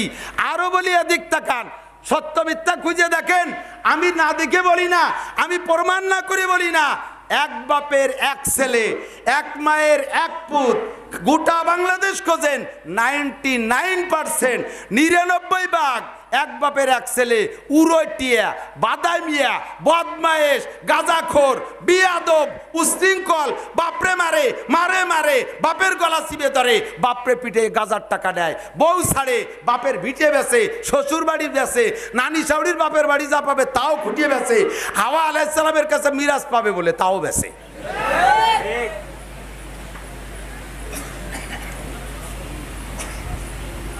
খোঁজেন ফাঁকে ফাঁকে দুটি একটা ভালো থাকতে পারে 1% এই জন্য হাতে রাখছি সেই পার্সেন্ট আপনাদের এলাকায় ওই 1% যে ভালো তাই হলো আপনাকে এলাকায় আর 99 আমাকে ওই দিক দিয়ে এদিকের পোলা পান্ডে খারাপ কই আবার রাস্তায় যেতে পারবো না অ্যাটাক করবে যে হুজুর আমরা সেই পার্সেন্ট দেখাই ছেড়ে দিই ও ভাই 4টে যদি থাকে ছেলে যদি 4টে হয় 4টা মা বাপরে বাদ দেয় না এরকম খুব কমই হয় একটাই না দিলে আর একটা দেয় দুইটাই না দিলে আর একটা দেয় তিনটাই না দিলে একটা না একটা দেয়ই দেয় আর একটাই যদি তোমারে না দেয় তুমি বুড়োকালে ভিক্ষে করে বেড়াবা কথা কান ঠিক না একটা ছেলে যদি বেয়াদব হয় যাবি কার কাছে কয় যে ও না হলে কি এরবো না হলে কি এরবো তুই নিজেই তো না হয়ছো কি দিয়ে কি হচ্ছ আর আমি করতে যাচ্ছি না ভালো করে মনে রাখেন সন্তান কার দান আল্লাহই দেয় কথা কোন ঠিক কি ঠিক না ও বান্দা তাহলে এখানে আল্লাহ যে এই আয়াতের মধ্যে ফিতনা শব্দ ব্যবহার করছে এই ফিতনা মানে ঝামেলা না এই ফিতনা মানে ওই ফিতনা না এই ফিতনা মানে পরীক্ষা বলেন এই ফিতনা মানে পরীক্ষা আল্লাহ সন্তান দিয়েছে পরীক্ষা নেওয়ার জন্য সম্পদ দিয়েছে পরীক্ষা নেওয়ার জন্য সন্তানের সাথে কি আচরণ করো তোমার যে দায়িত্ব দিছি তুমি তা পালন করো কিনা ও বান্দা ইয়া আইয়ুহাল্লাযীনা আমানু লা তুলহিকুম আমওয়ালুকুম ওয়ালা আওলাদুকুম আন যিকরিল্লাহ আল্লাহ বাস করে বলে হে বান্দারা সম্পদ আর সন্তান তোদের প্রিয় দুইটা জিনিস এই দুইটা জিনিসের মোহে পইড়া আমি আল্লাহর স্মরণকে ভুলে যেও না আমি আল্লাহকে ভুলে যেও না সাত ছেলের বাপ 4 ছেলের বাপ 5 ছেলের বাপ এই অহংকারে তুমি আল্লাহকে ভুলে যেও না ছেলেরা কামাই রোজগার করে আনে জায়গায় বসে জন্মের খাও জন্মের মতো খাও আনন্দ ফুর্তিতে আসো আল্লাহর কথা তোমার স্মরণ নাই এরকম যেন না হয় সন্তান দিয়েছি আমি সন্তানের হক আছে আগে সন্তানের হক আদায় করো তারপরে তোমার হক সন্তানের কাছে আদায় করবা কথা বলেন ঠিক কি ঠিক না তুমি কি সন্তানের হক আদায় করেছো আল্লাহ সন্তানের হক আদায় করছি না 1 নম্বরই তো জন্ম দিছে এতে কি কষ্ট কম হয়েছে কয় সে কষ্ট যা হয়েছে না হয়েছে ওটা তোরা দুজন হিসেব করে বেড়া গিয়া আমি তা দেখতেও যাচ্ছি রে কইতেও যাচ্ছি কিন্তু সন্তানে তোর কাছে যা পাবে তা দিছিস কয় কি পাবে কয় জন্মের পরে কি গোসল করাইয়া ডাইন কানে আজান দিছিস এ কথা কন জন্মের পরে গোসল করাইয়া ডাইন কানে আজান দিয়েছিস বাম কানে ইকামত দিয়েছিস কয় আল্লাহ ও জায়গা আমাকে কেউরে জাতি দেয় নাই ওয়াল ওই হাসপাতালে হইছে ওয়ানে নার্স ছিল একজন হিন্দু আর একজন ছিল খ্রিস্টান আর ডাক্তারও ছিল হরিভদ্র বাবু ওরা কি আজান দেশে না উড়ু উড়ু দেশে তাই তো বুঝতে পারলাম না ও শয়তানটা খালি ইন্ডিয়ান ছবি দেখতে চায় বুঝো ও হইছে হাসপাতালে সিজারে হইছে আর কি যে কব বুঝে উঠতে পারতেছি না বাচ্চা পেটে আসার সাথে সাথেই হাসপাতালে নিতে হবে পরীক্ষা করতে হবে ডায়াগনোসিস করতে হবে এখন রক্ত হইছে এখন পানি হইছে এখন গোস্ত হইছে এখন নাক ফটছে কান ফটছে মিনিটি ডাক্তারের কাছে নেওয়ার পরে ডাক্তার এমন মেডিসিন লাগাই দেয় যে এই মেডিসিনের কারণে নর্মাল ডেলিভারি লাগে আর যে জায়গার থেকে অপারেশন করাও ও জায়গার মহিলারা নার্সরা হিন্দু তারা তোমার বাচ্চার কানে আজান একামত দেবে না ওরা ওয়ার সাথে সাথে সুন্দর চেহারা দেখলি ওরা খুশিতে এটা পুজো ওই তোমার বাচ্চারে দিয়ে করিয়ে ফেলাই দেয় ওরে ভগবান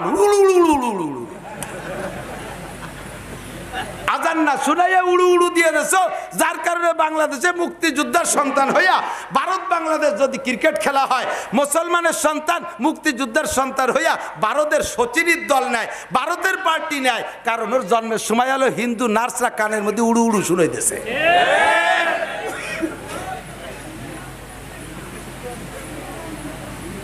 ফেতনা মানে পরীক্ষা ফেল করছো ওই জায়গা আজান শুনেও নাই 2 নম্বর 1 নম্বরে ডান কানে আজান বাম কানে ইকামত এ জায়গা তুমি হক আদায় করো নাই।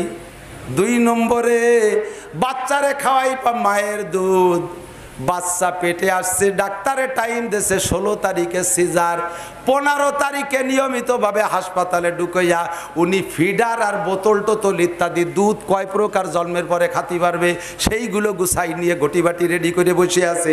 মা তার সন্তানরে দুধ খাইতে দেয় নাই, মা তার সন্তানরে প্রথম থেকে দুধ খাইতে দেয় না। কেন দেয় না? কয় যদি স্তন পান করানো হয় শারীরিক গঠন ঢিলাঢালা হয়ে যায়, আমি ইয়াং থাকতে পারবো না, যুবতী থাকতে পারবো না, অকালে বৃদ্ধা হয়ে যাব, রক্ত চুষে খাবে বাচ্চায়, আমি মা ক্লান্ত হয়ে যাব। এই জন্য বাচ্চারে দুধ থেকে মাহরুম করে, খাওয়ায় আর একজনের দুধ, নিজের দুধ বাচ্চারে খাওয়ায় না। ও দোস্ত ভালো করে মনে রাখবেন, ওই বাচ্চা যার দুধ খাবে বাচ্চাটা তার হইয়া যাবে, যার দুধ খাবে তার হইয়া যাবে। খাইছে যে গায়ের দুধ সেই গায়ের দিকে তার টান হইয়া যাবে। তুমি মা দুধ খাওয়াও নাই, বড় হইলে বাচ্চা তোমার দিক ফিরেও তাকাবে না। তুমি সন্তানের হক আদায় করো নাই, সন্তান তোমার হক কেন আদায় করবে? 2 নম্বর বাচ্চারে নিজের দুধ খাওয়ানোর চেষ্টা করবেন। একান্ত যদি না হয়, এই একান্ত যদি মায়ের স্তনে বাচ্চায় দুধ নাও পায়, অনার্থক বাচ্চাটারে মা স্তনের সাথে মুখ লাগাইয়া খালি চাটাবে, দুধ না পাইলেও চাটাবে। ওই চাটার ভিতর দিয়ে সন্তান আর মায়ের সাথে সুসম্পর্ক হবে, ওই সন্তানের হক আদায় হবে। তাহলে সন্তান আপনার হক আদায় করবে। এবার এই দুধ খাওয়ানোর ব্যাপারে আর একটা মাসালা কয়ে যাই। এদিক বেহায়া বেশরম কত ক্লাসের আছে। বেটার বউতে দুধ খাওয়াচ্ছে তার বাচ্চারে, গায়ে কাপড় নাই, স্তন খোলা, শ্বশুর বুড়ো শ্বশুর, আধা বুড়ো শ্বশুর ঠ্যাঙের বার পাউ দিয়ে বসিয়া বেটার বউর স্তনের দিক তাকায় রয়েছে। দেওররা ভাসুররা দেখতেছে, চাচা শ্বশুরে দেখতেছে, বাপে দেখতেছে।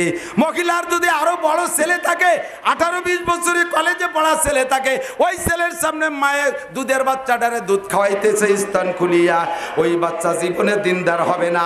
যারা ওই মায়ের মহিলার স্তনের দিকে তাকাইতেছে, ছেলে বড় ছেলেরও দেখা হারাম, ভাইয়েরও দেখা হারাম। একমাত্র স্বামী ছাড়া কেউ দেখতে পারবে না, বাকি যাদেরকেই দেখাবে তাদের সাথে ওই মহিলার জেনার গুনাহ লেখা হবে। আর ওই বেহায়া বেশরম মহিলা, বেপর্দা মহিলার স্তন থেকে দুধ খাইয়া যে বাচ্চা বড় হবে, ওই বাচ্চা মঈনুদ্দিন চিশতি হয় না, ওই বাচ্চা আব্দুল গফফার সাহেব হয় না, ওই বাচ্চা ইসমাতুল্লাহ কাসেমি হয় না, ওই বাচ্চা হিলাল উদ্দিন তাহের উদ্দিন হয় না, ওই বাচ্চা খলিলুর রহমান আর এগিয়া মাহমুদ হয় না। ও বাচ্চা যা হবার তাই হয়। সকালে আইসা আমাকে কইলেন যে হুজুর ছেলে পেলে সব নষ্ট হয়ে গেছে, 2 বালতি পানি এনে চুলের উপর দিয়ে মারি দেন। ওই গরম চুলে পানি বাড়লে যে ভুগলা মারে, তাতে আর ওই মহিলার মুখ পুড়িয়ে যায়। এখন ছেলেবেলেদের যে অবস্থা, তাদেরকে যদি শক্ত ভাষায় পানি মেরে দেই তাহলে আমাকে মুখ পুড়িয়ে যাবে। এক হুজুরও রাস্তায় উঠতে দেবে না। ও হুজুর কিরা তোমার এইগুলো কতি শিয়ে দিতেছে, আমাকে গলা চিপে ধরবে। কাজেই জাগা মতো নিচেতে বাস সরাই ফেলতে হবে। কথা কান আল্লাহ নবী কয় মুরু সিবিয়ানাক মাউলিদালাহু ওয়ালাদুন ফালিহসিন ইসমা ওয়া আদাবা। বাচ্চা হইলে আমার ওয়াজে পাবেন, এগুলো সবই আছে। তারপরও ফিল্ডে বসে কয়ার একটা বরকত আলাদা। বাচ্চা হইলে এলাকার থেকে ভালো একজন আলেমকে ডেকে নিয়ে আসবেন, একজন দিনদার মানুষকে ডেকে নিয়ে আসবেন, একটু খেজুর কিনে রাখবেন ঘরে, ওই হুজুর রেদে খেজুর খাওয়াবেন, হুজুর খেজুর চাবাই খাইয়া আর মায়ের দুধও খাওয়ার আগে বাচ্চাকে হুজুরের জিব্বের থেকে খেজুর মাখাইন, একটু মিষ্টি লালা ওই বাচ্চাটার জিব্বের মধ্যে দেবেন। ইনশাল্লাহ এর কয় তাহনিক, এটা সুন্নত। আল্লাহ নবী সাহাবায়ে কিরামদের সন্তানদেরকে তাহনিক করেছেন। ওই হুজুরের ভিতরে যে ঈমান আর তাকওয়া, এলেম আর কামালাত আর ফজালাত আর বরকত, আল্লাহর রহমতে তার অংশ ওই লালার মাধ্যমে বাচ্চার পেটের মধ্যে আল্লাহ তাআলা দিয়ে দেবে। এ কি করছেন? কয় না আমরা হলো জন্মদিনে কেক কাটি, উনরা কেক কাটে কুক মারে। তোমরা কেক কাটো, বাচ্চায় কুক মারি এটি চলে যায়। মরার পরেও জন্মদিনের কেক কাটে বাংলাদেশে। কেসা জন্ম চিন্তিত। সব খ্রিস্টানি সুন্নাত, হিন্দুদের সুন্নাত, ইহুদ নাসারাদের সুন্নাত। জন্মদিন আর মৃত্যুদিন পালন করা বেদাত। জোরে বলেন কি? একটু কবেন না? আরো জোরে। আমার নবীরও জন্মদিন পালন করতে নবী কয়ে যাই রে। এই সামনে চাঁদ উঠতেছে রবিউল আউয়ালের। রবিউল আউয়ালের 8 তারিখ নবীর জন্ম, 12 তারিখ নবীর মৃত্যু। মৃত্যু যেদিন সেই দিন আমরা জন্মদিবস পালন করে আনন্দ ফুর্তি করি। নবী কয়, ওরে কপাল পোড়া মুসলমান, আমি এই দিন মারা গেছি আর তোরা সেদিন যে আনন্দ ঈদ বানায় নিছিস, খুশি হচ্ছিস, আয় খালি মরি আয় কিয়ামতে তোরে পানি খাওয়াই ছেড়ে দেওয়ানি। আমার নবীও জন্মদিন পালন করে নাই, সাহাবাই কিরাম করে নাই। আবু বকর, উমর, উসমান সারা পৃথিবীর সমস্ত প্রেসিডেন্টদেরকে গুছাইয়া, সমস্ত প্রধানমন্ত্রীদেরকে আটি বান্ধিয়ে দাড়ি পাল্লার এক পাল্লায় দেবেন, আর অপর পাশে আবু বকরের 1 মিনিট টাইম দেবেন, আবু বকরের 1 রাত দেবেন। বোঝেন নাই কথা? সারা পৃথিবীর প্রেসিডেন্ট, প্রধানমন্ত্রী যারা মুসলমান আছে, কাফের কটা বাদ দিলাম, যে কটা মুসলমান আছে বর্তমানে, আর যত পীর আছে, যত আলেম আছে, যত সাইকুল হাদিস আছে, যত মুহাদ্দিস আছে, যত হাফেজ আছে, যত তবলিগওয়ালা আছে, যত পীরের মুরিদ আছে, সবগুলোর উঠাই 1 পাল্লায় দেবেন, আর আবু বকরের 1 রাতে আর 1 পাল্লায় দেবেন। কার পাল্লা ভারী? সেই আবু বকরের জন্মদিবস পালন হয় না, আমাকে ঘরে আইসো পাইসো আড়াই নিয়ে বাড়াই নিয়ে আসুসা আপাউদুলা বেড়ার ফুটো দাঁতে সাথে আগে সোচে না, বুঝতে পারি নয় না।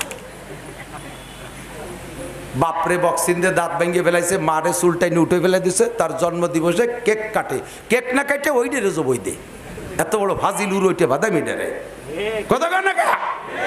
সুন্নতের খিলাফ করলে সন্তান কখনো ভালো হবে না, কখনো ভালো হবে না। কথা শোনে না, মাদ্রাসায় দিছি, হুজুর থাহে না, হুজুর থাহে না, তুমি নামাজ পড়ো, কয় পড়ি নে, তয় কি এদিন নামাজ পড়লাম না।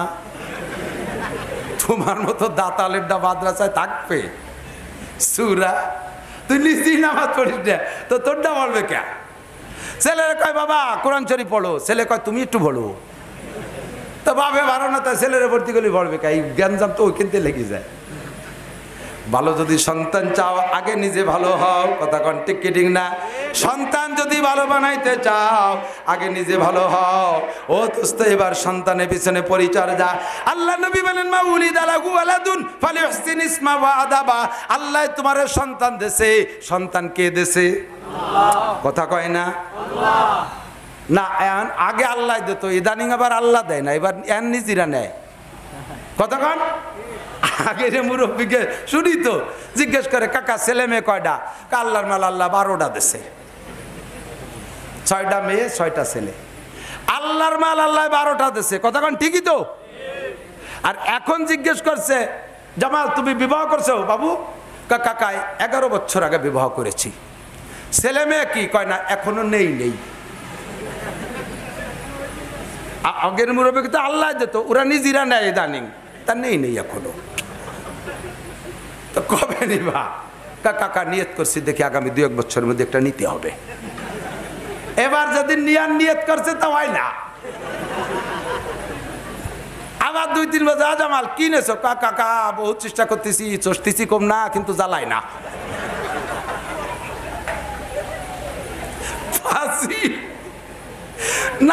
নানিতি ঔষধ খাওয়াতি বস্তার মুখ বন্ধ করে বেড়াইছিস, আল্লাহ পাক মুখ বন্ধ করে দিছে, আর হবে না। এরপরে তাবিজ কবজ যত জায়গায়, ডাক্তার বাড়িতে খালি হবে না। তোরা নিবি, আল্লাহকে আমি দেব না। সন্তান তুই নিস না, আমি আল্লাহ দেই। যখন কইছিস আমি নেব, যাতে পারলি নে, আমি দেব না। আল্লাহ যদি না দেয় নিতে পারবে? ঠিক কি ঠিক না? ও দোস্ত, আল্লাহ কয় মাউল, নবী বলেন মাউলিদা লাহু ওয়ালাদুন, যারে আল্লাহ সন্তান দেছে তুমি নেও নাই, দেছে কে? ফালিহসিন ইসমা, নামটা একটু ভালো করে রাখো, নামটা ভালো করে রাখো। লালটু বল্টু জুয়েল টুয়েল টুলু লুলু তনু মনু এই আওয়াজ আবার হকু ফাকু রাখো না, এটা ভালো নাম রাখো, ওই দিন ওর কাজে লাগবে, ডাক দেবে। আমি তো বলে থাকি আবু বকর দাঁড়াও, কইলে সিদ্দিক একবার আবু বকর দাঁড়াইছে, বাঙালি আবু বকর 5000 দাঁড়াইছে। প্রথম আবু বকর তো কোয়ালিটিতে মিলে গেছে, তুমি ভেস্তে যাও, উনারে ভেস্তে দিয়ে কয় তোরা দাঁড়াইছো কে? তোর গাল দিয়ে বিড়ির গন্ধ বেরোচ্ছে, তুই দাঁড়াইছিস? হ্যাঁ শয়তান, তুই দাঁড়াইছিস কে? তোর প্যান্টে দিয়ে মুথির গন্ধ। কয় আল্লাহ তুমি তো কও নাই যে মদিনার আবু বকর দাঁড়াও, তুমি খালি আবু বকর কইছো, আমাকে বাড়ি ফরিদপুর, নাম তো আবু বকর, তা তুমি তো আর কও নাই যে ফরিদপুরে কয়জন দাঁড়াবি নিয়ে। আমি তো ওই তালে তালে দাঁড়াই গেছি। তোর আছে কি? কয় কিচ্ছু নাই, নামাজ কোনোদিন পড়ি নেই, রোজা একটাও রাহি নেই, সুন্নত দেওয়া না প্যান্টের ভাবে, বুঝতেছ না? চুল কয় মোরক কাটিং কাটছি, ফ্রান্স কাটিং, দাড়ি ইটালি কাটিং। তো আউ্য লাখের কিছু নাই, তো তোর কি আর বোকা আল্লাহ দা তুমি যা পারো। আর তুমি একটা নাসির হুজুর কইছিল যে যার সাথে যার মিল হবে তার সাথে তার হাসর হবে, কোনোটাতে মিলেতে পারি নাই। আবু বকরের সাথে নামটা মিলেছি। আল্লাহ কয় যা ওই আবু বকরের সাথে যা, ছেড়ে দিস, যা বেসতে চলে যা। এই তোর নাম কি? আল্লাহ আমার নাম তো কলিন্স। তোর নাম কি? আমার নাম রাজীব। রাজীব মানে এই ভারতের প্রধানমন্ত্রী রাজীব? না, সেটা তো মরছে বইতে গলায় দিয়ে, আমার আব্বা সেই মোহব্বত আমার নাম রাখছে। কয় যা ওই রাজীবের সাথেই কয়ডারে গরু সাজরানোর মতো সাজরা, আইলু লাঠি দিয়ে দুলাই দিতে দিতে নামা। যখন বাড়ি খাইয়া যাবে জাহান্নামের দিকে, সেই সময় কবে যে রব্বানা ইন্না তানা সাদাতানা ওয়া কুবারানা ফাদাল্লুনা সাবিল রব্বানা আতিহিম দিফাইনা মিনাল আযাবি ওয়া লানুহুম লানান কাবীরা। আল্লাহ আমার নাম আমি রাখি নাই, নাম রাখছে আমার আব্বাই। আজকে নামের কারণে যদি এত বড় বিপদ আমার আসে, আমার সামনে আমার আব্বারে ডবল শাস্তি দিবা, আমার সামনে আইনা দাও, জনমের মতো পাড়াবো, গাড় ধাক্কায় জাহান্নামের মধ্যে বেলাইয়া তার কাঁধে পাড়া দিয়ে জাহান্নামে যাব। আমার নাম কেন লালটু রাখলো? আমার নাম কেন বল্টু রাখলো? আমার নাম কেন রাজীব রাখলো? আমার নাম কেন প্রিন্স রাখলো? আমার নাম কেন কলিন্স রাখলো? নামে যদি এত বড় বিপদ আনে, তাহলে নাম তো আমি রাখি রে, আগে নাম রাখনেওয়ালাদেরকে শাস্তি হতে হবে। এই নামাজ পড়িস নাই কে? কয় আল্লাহ নামাজ কি জিনিস তাই তো চিনি না। তো ইংরেজি ভাই পড়িস কে? কয় যে ইংরেজি তো আমার আব্বা শিখাইছে তাই শিখছি। কোরআন পড়িস নাই কে? কয় শিখাই নেই, শিখি নেই। ইন্না তানা সাদাতানা ওয়া কুবারানা। আমরা তো বড়দের অনুসরণ করছি, বড় যা কইছে ইংরেজি ভর্তি কইছে তাই পড়ছি, আরবি ভর্তি কই নেই, পড়ি নেই। এখন ইংরেজি পড়ার কারণে আর আরবি না পড়ার কারণে যদি এত বড় বিপদ আসে, ওই বুড়ো শয়তান কয়টা রাগিয়ে দেওয়া হয় না, একটু পাড়াই, জম্মের মতো পাড়াই, মুখ খান শেষে বেলাই দিই। আমাকে কইছে যে মাদ্রাসায় পড়লে ভাত হবে না, হুজুর পড়লে ভাত হবে না। সে নাসির হুজুর খাই সারতে পারে না, মিজান হুজুর খাই সারতে পারে না, গাড়ির মধ্যে আরও নিয়ে যায়। আর আমরা দুনিয়া ভরিয়ে টেরিয়ে এমএ পাস করে বুকু সরে সানা বান্ধে ঘুরিয়ে বেড়াই, সরকার চাকরি মাকরি কিছু দেয় না। সে অকালে যে ভ্যানও চালাতে পারিনি, একদিকে না খাইয়ে মারলাম, আর একদিক দিয়ে আখেরা তো ফালাম না, খসিরাত দুনিয়া হলো আখেরা। এই আকাম করছে যে বুড়ো কটায় কটায় রাইনি দাও, ওটা দোলাই হবে। বেশি কলাম না, শোনা লোককে আমার 11টা বাজে গেছে। আরো মাহফিল আছে আশেপাশে, বলবো। আমি শুধু শিখাই দিলাম, 100% ওয়ারেন্টি গ্যারান্টি আল্লাহর রহমতে। আমি এখনই পর্যন্ত আমার মাদ্রাসার উস্তাদ স্টাফ কমপ্লিট করতে পারি নাই। এত মৌলবী যোগ্য হাফেজ খুঁজে পাচ্ছি না, মুহাদ্দিস খুঁজে পাচ্ছি না। আর হাজার হাজার লক্ষ লক্ষ শিক্ষিত ছেলে বেকার, চাকরিতে লাইন দিয়ে মাথার থেকে 2-5 জনের আগে ঘুষমুষ দিয়ে লাইন করে রাখছে যে কয়টা, সেই কয়টা চাকরি হয়। হাজার হাজার লক্ষ লক্ষ শিক্ষিত ছেলে বেকার। আল্লাহর রহমতে আমার মৌলবী ছোট হোক আর বড় হোক, হাফেজ হোক আর কারি হোক, একটাও বেকার নাই। কোনো মৌলবীর চাকরি নিতে ঘুষ দেওয়া লাগে না, কোনো মৌলবীর চাকরি নিতে কেউ সুপারিশ লাগে না। আমরা আরো তালাশ করে খুঁজে পাচ্ছি না, কথা কোন ঠিক কি ঠিক না? আর আপনাদের চাইতে খাইয়ে দিয়ে কম নাই। 1 লাখ টাকা বেতন পান, মাসের শেষে দোকানে 10,000 টাকা দিনা। আমার মৌলবী 2,000 টাকা বেতন পায়, মাসের শেষে পকেটে 100 টাকা থাইয়ে যায়, কথা কন? তাহলে লাখ টাকার মধ্যে বরকত নাই, ওই 2,000 টাকার মধ্যে বরকত আছে, ঠিক না? আপনি 1 লাখ টাকা দিয়ে কত সুন্দরভাবে চলার কথা ছিল, তা চলতে পারেন না, ঠ্যাঙে ঠ্যাঙে বাড়ি খেয়ে পড়েন, সকালবেলা 4 মাইল বিশ্বরোড দিয়ে দৌড়ানো লাগে। কি হয়েছে কাকা? কয় 10,000 টাকার টেনশনে আমার ডায়াবেটিস হয়ে গেছে। 10,000 টাকার টেনশনে আর মৌলবীটা আল্লাহর রহমতে বুড়ো কাল পর্যন্ত ডায়াবেটিস নাই। নাই কেন? সকাল বেকাল 5 ওয়াক্ত মসজিদে গেছে, বাসার থেকে ইমামতি করতে, নামাজ পড়তে, আসা যাওয়া করছে, হাঁটাহাঁটি করছে। ও ডায়াবেটিসের আটা যেটুক সেটুক নামাজের মধ্যে আইটি থইছে। আল্লাহ ওরে সুস্থ রাখছে, কথা কান ঠিক না? বয়স 52-53 চলে। আল্লাহর রহমতে এখনও আমারও ডায়াবেটিস নাই তা না, ডায়াবেটিস আছে। আমার ডায়াবেটিস আবার উল্টো ডায়াবেটিস, মিষ্টি না খালি ডায়াবেটিস বাড়ে, খালি ঠিক হয়ে যায়। আলহামদুলিল্লাহ, আল্লাহ পাক ভালো রাখছে। যে হারে গামি, সকালবেলা আইটি আর কট্টুক গামেন, এখন পায়জামা লুঙ্গি গাঞ্জ গামাবি। আজকে একটু বাতাস খাচ্ছি, গলা ভার হয়ে গেছে। অজের মধ্যে আমার বাতাস দিয়েন না, গামতেই থাকবো আর কইতে থাকবো, এমনি বন্ধ করে দেন। তো দোস্ত, সন্তানকে একটু নামাজি দিনদার বানানো যাবে? একটু কম যাবে? ঘরে ঘরে যদি গাজা মুরব্বী আপনার, এনার তো ছেলে মেয়ে দেওয়ার মতো নাই, বুড়ো হয়ে গেছে। যদি কমপক্ষে নাতি নাতনি থাকলে ওটা দিয়েন কাকা। আমার দিক তাকান, এই সুদ ঘুষ গাঁজা দুর্নীতি জেনা ব্যভিচার চুরি ডাকাতি লুচ্ছবি বদমাশি এগুলো যদি বন্ধ করতে হয় সবাই আলেম হবেন তা না, সবাই আলেম হবেন তা না। আর সবাই আলেম হলে দোষও নাই, কারণ ড্রাইভার যদি আলেম হয়, গাড়ির ড্রাইভার যদি আলেম হয়, তাহলে বাকি যাত্রীদের নামাজ পড়তে অসুবিধে হয় কতক্ষণ। দোকানদার যদি আলেম হয় কুরআন সুন্নাহ অনুযায়ী ব্যবসা করবে। কৃষক যদি আলেম হয় জমিতে আইল ঠেলাঠেলি থাকবে না কতক্ষণ না কে। কন্ট্রাক্টর যদি আলেম হয় রাস্তাঘাটের মালের ভিতরে ফাঁকি দিতে পারবে না। সবাই আলেম হন, আলেম হয়ে মাদ্রাসায় পড়াতে হবে, মসজিদে ইমামতি হবে এমন না। আলেম হয়ে আপনি দুনিয়াটাকে কোরআন সুন্নাহ অনুযায়ী চালাইতে পারবেন, জীবনটা কোরআন সুন্নাহ অনুযায়ী চালাইতে পারবেন। সর্বোপরি সেভাবে যদি আলেম নাও হন, ফ্যামিলি থেকে এক একটা করে যদি কওমি আলেম পয়দা হয়, আল্লাহর রহমতের সমাজের ভিতরে যত দুর্নীতি দেখতেছেন এগুলো বন্ধ করতে সহজ হবে। ঘরে ঘরে বক্তা, কারণ একটা ছেলে আলেম হইলে ও বাকি ভাইদেরকে বলবে, ভাই তোরা আল্লাহরে ভয় পাস না পাস, কমপক্ষে আমার ইজ্জতের দিক তাকাইয়া চুরি ডাকাতি যেন কেউ করিয়া আসিস না, নুসমি হইলে যেন ধরা পড়িস না, চৌরাস্তায় যেন তোকে কারণে আমার মাপসাতি না হয়, মদ গাঁজা খেয়ে যেন ধরা পড়িস না, তালিকা হয় যে মৌলানার ভাই গাঁজা খাইছে। এই ভয়ে হলেও বাকিগুলো কন্ট্রোল থাকবে। কথা কোন ঠিক ঠিক না? এই জন্য আমি অনুরোধ করব আমাদের সন্তানদেরকে আমরা লাইন মতো চালাইব। যদি একান্ত মাদ্রাসায় নাও দেন, কমপক্ষে প্রাথমিক শিক্ষা শুদ্ধ করে কোরআন শিক্ষা, নামাজের ফরজ গোসল কি বলা হয় অজু গোসলের ফরজ সুন্নতগুলো শিখাই দেওয়া, নামাজের মাসালাগুলো শিখাই দেওয়া, পর্দা পুচিদা শিখাই দেওয়া, খানার সুন্নত শিখাই দেওয়া, বসার সুন্নত শিখাই দেওয়া, মুরব্বীদের সাথে কথাবার্তা বলার আদব আকলাক এগুলো স্কুল কলেজে শিখাই না, এগুলো একমাত্র মাদ্রাসায় শিক্ষা দেয়। এখান থেকে প্রাথমিক শিক্ষাটা দেওয়ার পরে আবার হাই স্কুলে দিয়ে দিয়েন, আবার হাই স্কুলে দিয়ে দিয়েন। এ সকল মাদ্রাসার ভিতরে প্রাইমারি ক্লাসে প্রাইমারি সেক্টর পর্যন্ত পড়ানো হয় এবং এত সুন্দর পড়ানো হয়, এদেরকে পড়ায় প্রাইভেট পড়ানো লাগে না। হুজুররা জায়গায় বসে হাতে কলমে, হাতের লেখাও 1 নাম্বার, পড়াতেও 1 নাম্বার, সুন্দর রেজাল্ট করবে। এরপরে হাই স্কুলে দিয়ে দিয়েন, কোনো সমস্যা হবে না ইনশাআল্লাহ। আল্লাহ তাআলা আমাদের সন্তান এবং সম্পদের সাথে সঠিক ব্যবহার করার তৌফিক দান করে সবাই বলি আমিন। দুরূদ শরীফ পড়ি আল্লাহুম্মা সাল্লি আলা মুহাম্মাদিন ওয়া আলা আলি সাইয়্যিদিনা মুহাম্মাদিন ওয়া বারিক।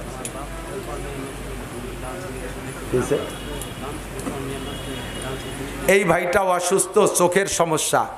আল্লাহ আপনাদের যাদেরকে চোখ দেশে, আমাদের চোখ দেশে ভালো রাখছে, বলেন আলহামদুলিল্লাহ। ওনার এই চোখটা, একটা চোখ পর্দা শেষ হয়ে গেছে, আর একটা চোখ পর্দাও নষ্টের দিকে, একটু পয়সা হলে চিকিৎসা করতে পারবে। আল্লাহ তাআলা ওনারে সুস্থ করুক, আমরা একটু সাহায্য করি। সচক্ষে দেখলাম তাই আমি কিছু দিচ্ছি ইনশাআল্লাহ। আপনারা যদি পারেন, এই বান্দা এখানে আছে, যাওয়ার সময় ওনাকে একটু দিয়ে যাবেন ইনশাআল্লাহ। কিছু কিছু দিয়ে যান, আল্লাহ আপনার চোখ ভালো রাখবে, মরণকাল পর্যন্ত চোখ দিয়ে দুনিয়া দেখতে পারবেন, আল্লাহর কুদরত দেখতে পারবেন। আল্লাহুম্মা সাল্লি আলা মুহাম্মদ রব্বানা যালামনা আনফুসানা ওয়া ইন লাম তাগফির লানা ওয়া তারহামনা লানাকুনান্না মিনাল খাসিরিন। আল্লাহ মেহেরবান আমাদের গুনাহ খাতা মাফ করে দেন, আল্লাহ মেহেরবান আমাদের গুনাহ খাতা মাফ করে দেন। দুনিয়ার ধান্দায়, নফসের তাড়নায়, শয়তানের ধোঁকায় এই যে সকল অন্যায়ের কথা বলা বলি করলাম, এ সবই আমরা করে থাকি, এ সব গুনাহ করে থাকি। শয়তানের জ্বালায় আর মোটে ফিরে আসতে পারতেছি না, নফসের কাছে বারবার হার মেনে যাচ্ছি। কতবার তওবা করলাম, আবারও হার মেনে যাই। মেহেরবান আল্লাহ, আপনি ইমানই শক্তি বলে, আমাদের ইমানই শক্তি বলে, কোনো বেইজ্জতি করে ফিরেন না আল্লাহ, অপমান করে ফিরেন না, বড় রোগ দিয়ে ফিরেন না, বালা মুসিবত দিয়ে ফিরেন না। ইমানই শক্তি বলে সমস্ত গুনাহ থেকে ফিরে আসা তৌফিক দান করেন। আমাদের যত মুরব্বিয়ান মুখলেসান কবরে চলে গেছে সবাইকে মাফ করে দেন, কবর আযাব মাফ করে দেন। আয় আল্লাহ, যারা বেঁচে আছি সকলের জান মাল ইজ্জত আবরু আপনি হেফাজত করেন, জান মাল ইজ্জত আবরু আপনি হেফাজত করেন। আয় আল্লাহ, আমাদের সকলকে সকল প্রকার রোগ ব্যাধি থেকে শিফা দান করেন, সকল প্রকার রোগ ব্যাধি থেকে শিফা দান করেন। মা বোনরা হাত তুলেছে, যার যে রোগ আছে সব রোগ থেকে সুস্থ করে দেন।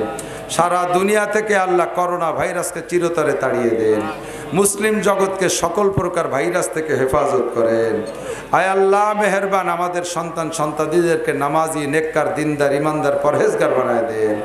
আয় আল্লাহ মেহেরবান রব্বুল আলামিন, আমাদের সন্তানদেরকে কোরআন পড়নেওয়ালা বানায় দেন, ভদ্র সন্তানে পরিণত করে দেন। আয় আল্লাহ, কিয়ামতের সন্তানের মামলায় যেন আব্বা মারা জাহান্নামী না হয়। আয় আল্লাহ, তুমি সেরকম সন্তান, দিনদার সন্তান রেখে যার তৌফিক দান করো। আয় আল্লাহ, এই মাদ্রাসাখানা তা কিয়ামত কবুল করে নাও। মাদ্রাসার জন্য পর্যাপ্ত জায়গা, পর্যাপ্ত পরিমাণ ঘরবাড়ির ব্যবস্থা করে দাও। মাদ্রাসার সকল অভাব অনটন তুমি দূর করে দাও। আজকে যারা দান করলেন তাদেরকে আনসার ও মুহাজিরিন সাহাবাদের সাথে জান্নাতি করে দিও। আয় আল্লাহ, বদরি সাহাবাদের সাথে জান্নাতি করে দিও। আয় আল্লাহ, সারা বাংলাদেশের রমজানের আগ পর্যন্ত মাহফিলগুলো তুমি চালিয়ে যাওয়ার তৌফিক দান করো। বক্তাদেরকে শুদ্ধভাবে, সঠিকভাবে সহি কথাগুলো উম্মতের কাছে উপস্থাপন করার তৌফিক দান করো। আয় আল্লাহ, আমার গলাটায় কষ্ট হচ্ছে, মেহেরবানি করে আমার গলাটা পরিষ্কার করে দাও। আমি দুর্বল, অসহায়, তুমি আমাকে এই জগতে ব্যবহার করতেছো। এই বয়ানের জগতে টিকে থাকতে যে পরিমাণে এলেম লাগে, আমল লাগে, কণ্ঠ লাগে, শক্তি লাগে, তুমি আমারে দান করো। সকল শত্রু মিত্রদের হাত থেকে আল্লাহ আমাকে হেফাজত করো। আমাদের সবাইকে তুমি হেফাজত করো। আল্লাহ, আমার গ্রামের মাদ্রাসার দুটো কবুল করে নাও। আয় আল্লাহ, আমার মাদ্রাসা দুটোর অভাব দূর করে দাও। আয় আল্লাহ, আমার মাদ্রাসার বোর্ডিংয়ে অনেক খরচ, উস্তাদদের বেতনে অনেক খরচ। আল্লাহ, তুমি মেহমানদের মেহমানদারি পাঠায় দাও। আয় আল্লাহ, আমার মাদ্রাসায় তোমার অনেক বান্দারা কিতাব দিচ্ছে, কিতাবের টাকা দিচ্ছে, বিভিন্নভাবে টাকা দেয়, পয়সা দেয়। তাদের জন্য আমার খাস দরখাস্ত, জীবদ্দশায় একবার হলেও তাদেরকে মক্কা মদিনা দেখার তৌফিক দান করো। আয় আল্লাহ, মরণের পরে তাদেরকে নবী পাকের সুপারিশ নসিব করো। কবরে তাদের আযাব মাফ করে দিও। দুনিয়ায় তাদের অভাব দূর করে দিও। সাল্লাল্লাহু তাআলা আলা খায়রি খালকিহি মুহাম্মাদিন ওয়া আলিহি ওয়া সাহবিহি আজমাইন বিরহমাতিকা ইয়া আরহামার রাহিমিন। আসসালামু আলাইকুম। এক আল্লাহর বান্দা 200 টাকা দিয়েছে নাকি? 200 আল্লাহ কবরে মাফ করে দিক তারে।